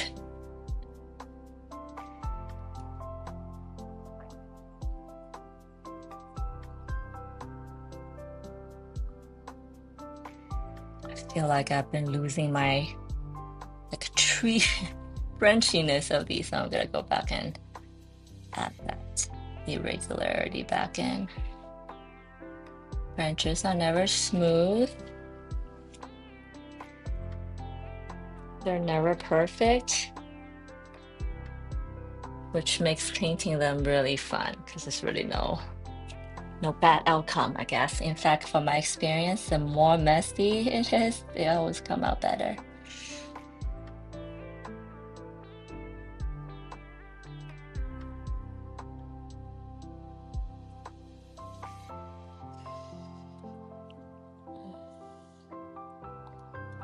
I'm actually terrible with challenges because I think I'll be like into it I think the longest streak of challenges I did with my friend was like 18 days or so in my sketchbook. I can show it to you guys at some point. And then after that, both of us just kind of forgot about it. Not great, because I'm all about perseverance, and I'm teaching my child to always finish where she started. But it doesn't always want to happen for me either. So maybe as I'm saying this, I realize, oh, maybe I should be more forgiving with her. You guys even see. Okay, I did mention this is my biggest painting, right? So now I'm coming across this interesting issue where, because I do paint my painting flat. Some watercolor artists do paint them propped up on the easel, but I paint them flat. How to do a background still, but I'll post finished. Yeah, awesome. But I'm coming into, so excuse my standing up because there's parts of painting I can't reach unless I stand up. I do work with a stand-up desk, like a drafting height, they called. But when I set this up, I didn't think that one day I'm gonna paint something so big that it might have been better with just a normal height table. So when I do this, I gotta make sure I wear pants. Because I don't want to stand up one day and be like, oh, oops.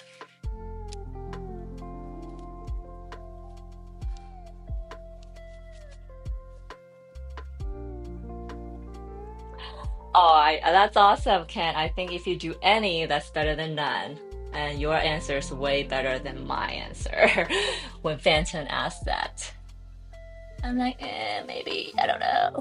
But yeah, I know I can't do it every day.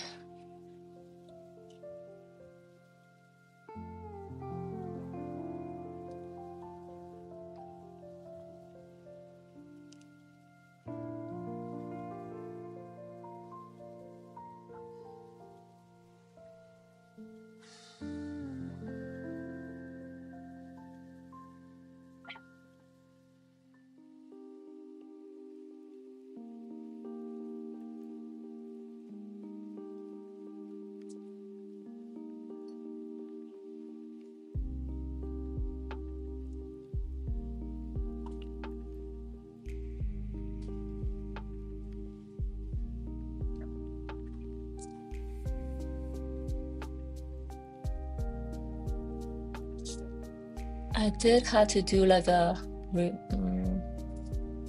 revise my setup for this painting because it got too big for my old setup.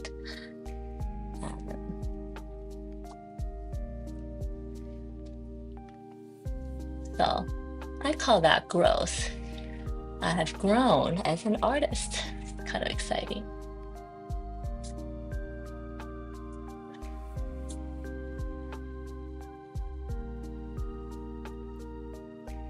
Do you ever pick your paintings up to let the water paint run down? I do not. That'll scare the shit out of me. I know there are artists who does that so well.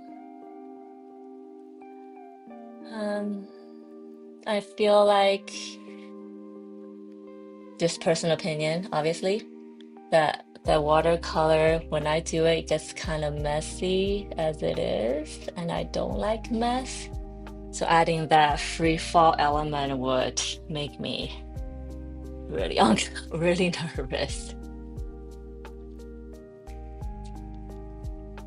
But not to say I shouldn't try it though. I feel like it might be, I might learn something with it. So I'm not turning that down. I just haven't done it yet. There.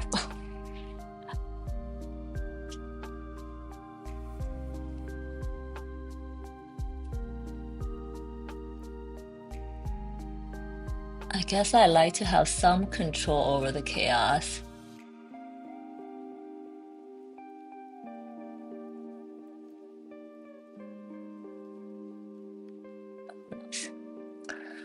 I might try it one day though. It did come across my mind a bunch of times, and I actually have an easel even saved in my Amazon cart to do experiment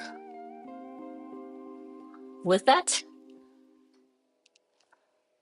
I just haven't done it. Then you won't like my process or outcome because I'm messy.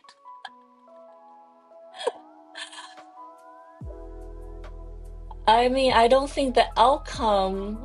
I'm too bothered, but I don't think I'm too bothered by the messiness of the outcome.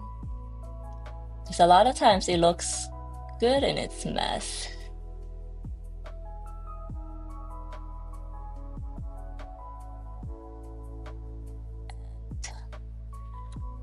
I don't think your process is too messy, at least from what I've seen.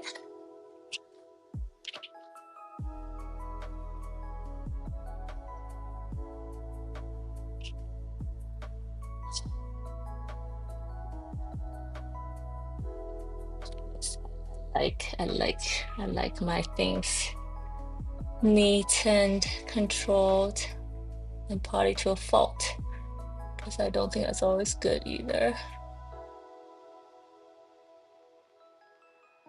Messy means you'll let a certain things, like let the control go. You're not OCD about it. And that generally produces good outcome, I think. Oh my gosh, stepping up and down the stool is making me pant. That's sad. Okay. I do say I live in a high altitude area, so that's my excuse.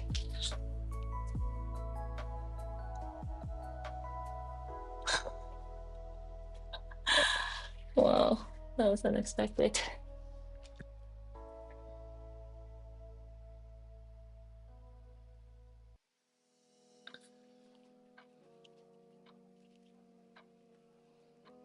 I've done it for skis where it would just be Hawa.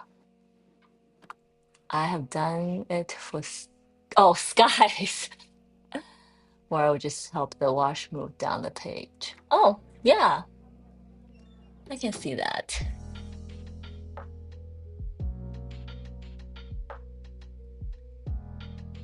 What else I've seen people do? Um,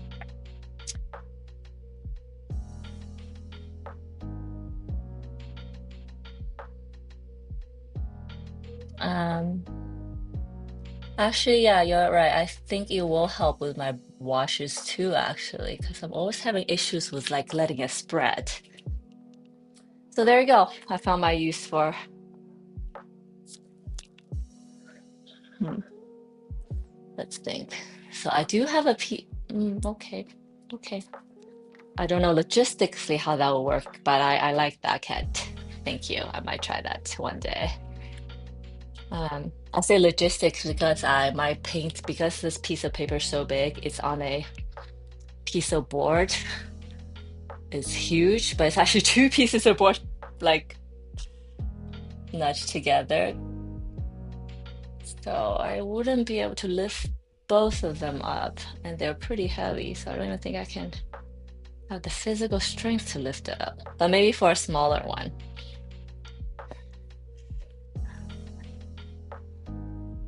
You know what this just sounds like? I need to work out more and get stronger. So that is not a reason I can't do something. Let's add some like dots here to soften the background.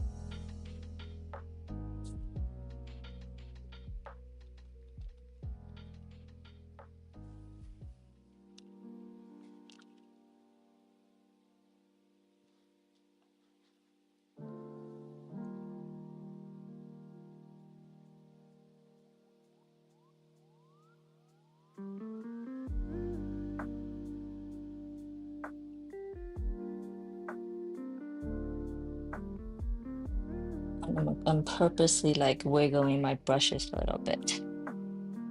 What size is the paper? This piece I'm working on is 51 inches by 36 inches.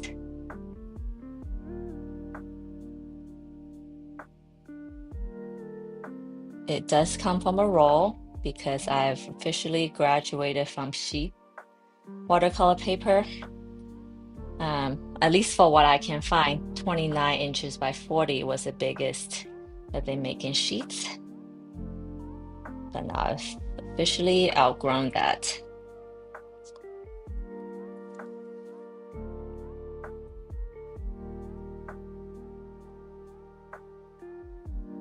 So this piece, once framed, is kind of, it could rival oil painting, you know? I mean, it is the size of oil painting.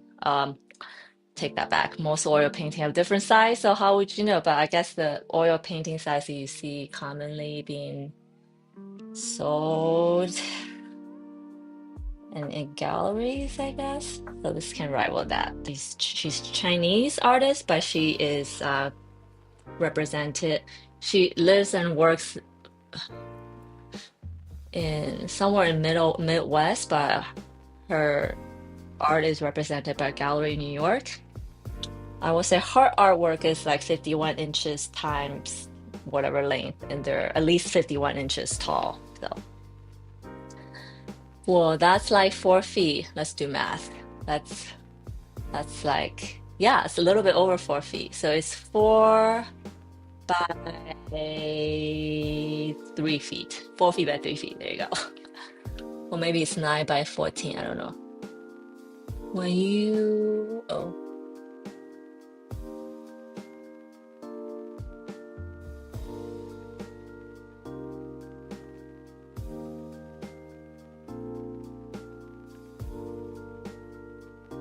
hence I have a 14 by 17 inch and it's two. I mean, I started with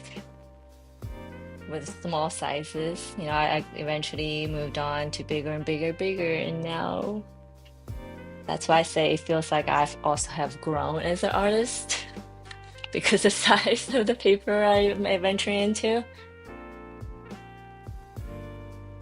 too big for my desk. Yeah, the last, so yeah, I had to get a whole new desk basically. But I had to get a new setup for this particular painting. But now that it's set up, I can go smaller, obviously. It's easy to go smaller. It's hard to go bigger. But then once you go bigger, you can't really go back to smaller because the satisfaction of creating a big piece is it's pretty awesome. So as I say, once you go big, you can't really go back.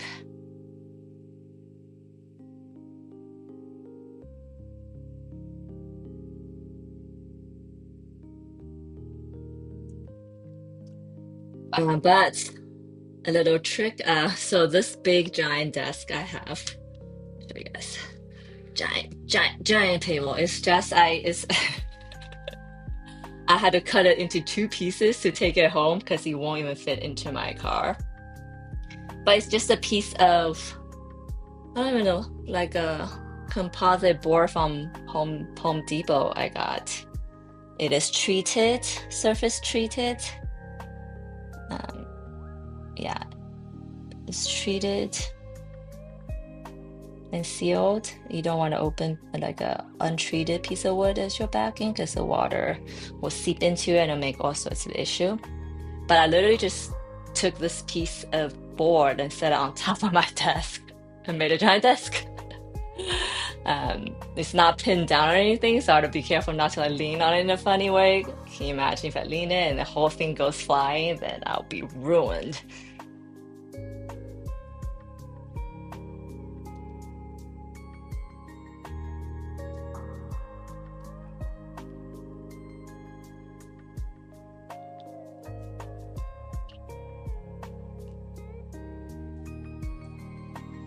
See, us artists are super crafty. We make do with what we have.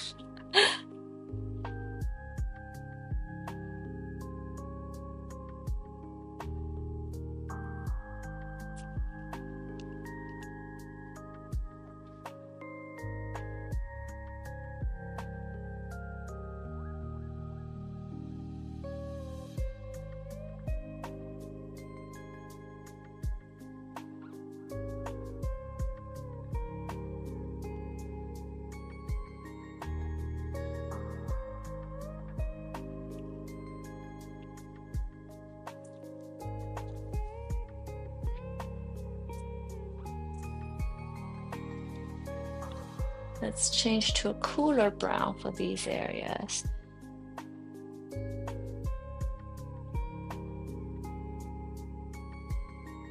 Mm.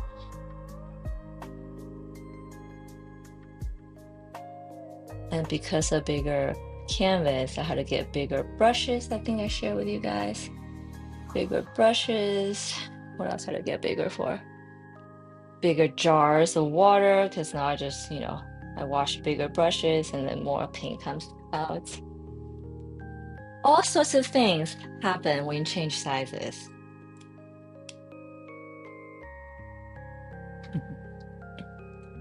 Unexpected.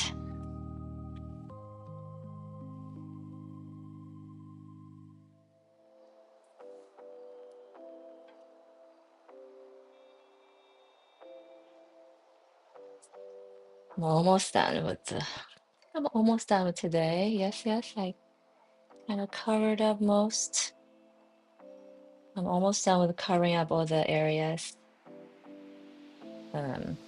Penciled areas, let's call them.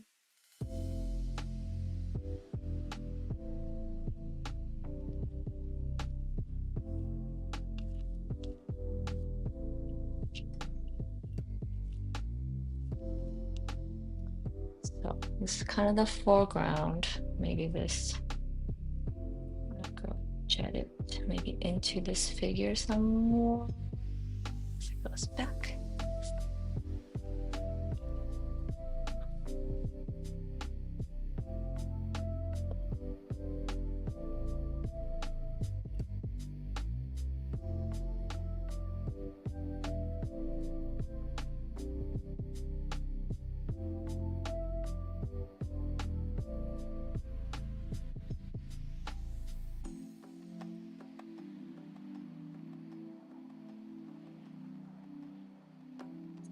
and the branches and whatnot. I would definitely have to make some areas darker for the next wash. That's going to be great.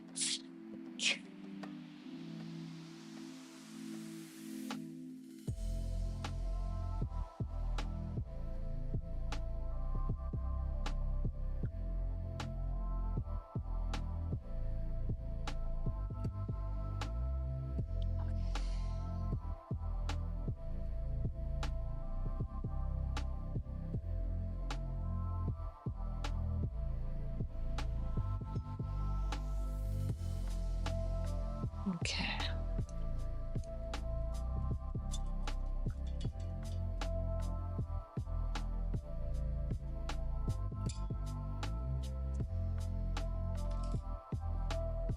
All right, guys. I think I am going to stop for the day, but I will show you how it looks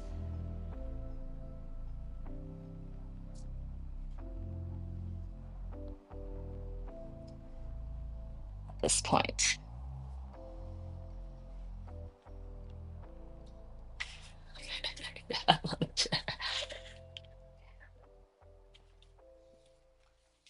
Show you guys properly. Okay, so this is the whole painting.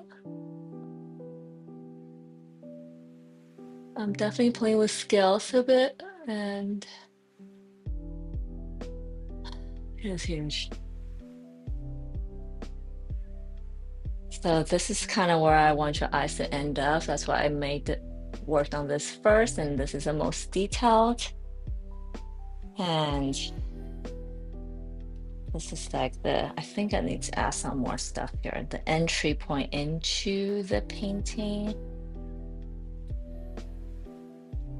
This is kind of on the foreground. So this cluster should be much more detailed, almost slightly less detailed as the face, but more detailed than the rest of the branch. You kind of go in.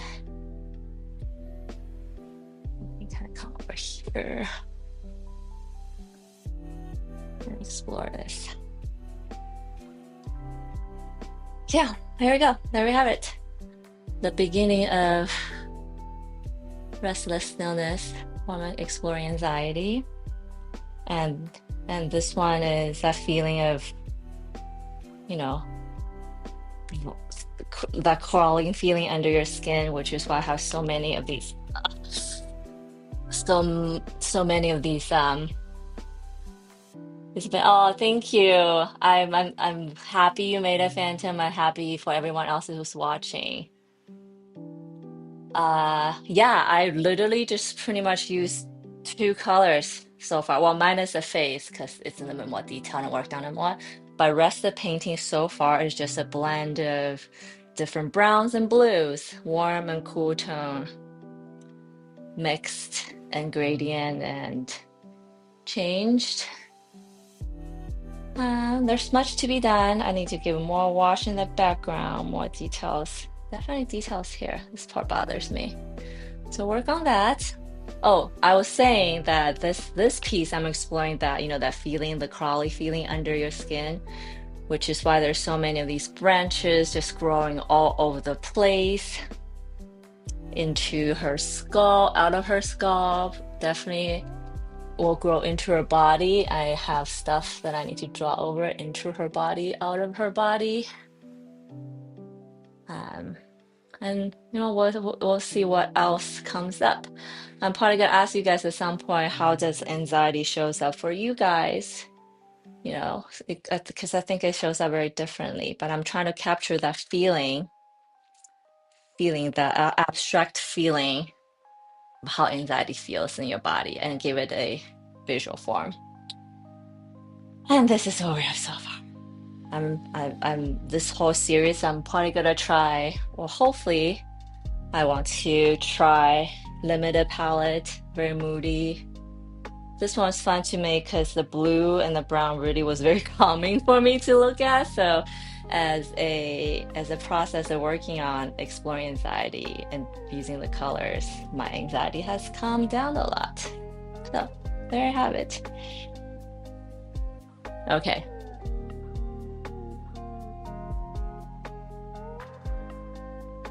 And I'm checking my painting through the lens of a camera to see, but fun. Okay.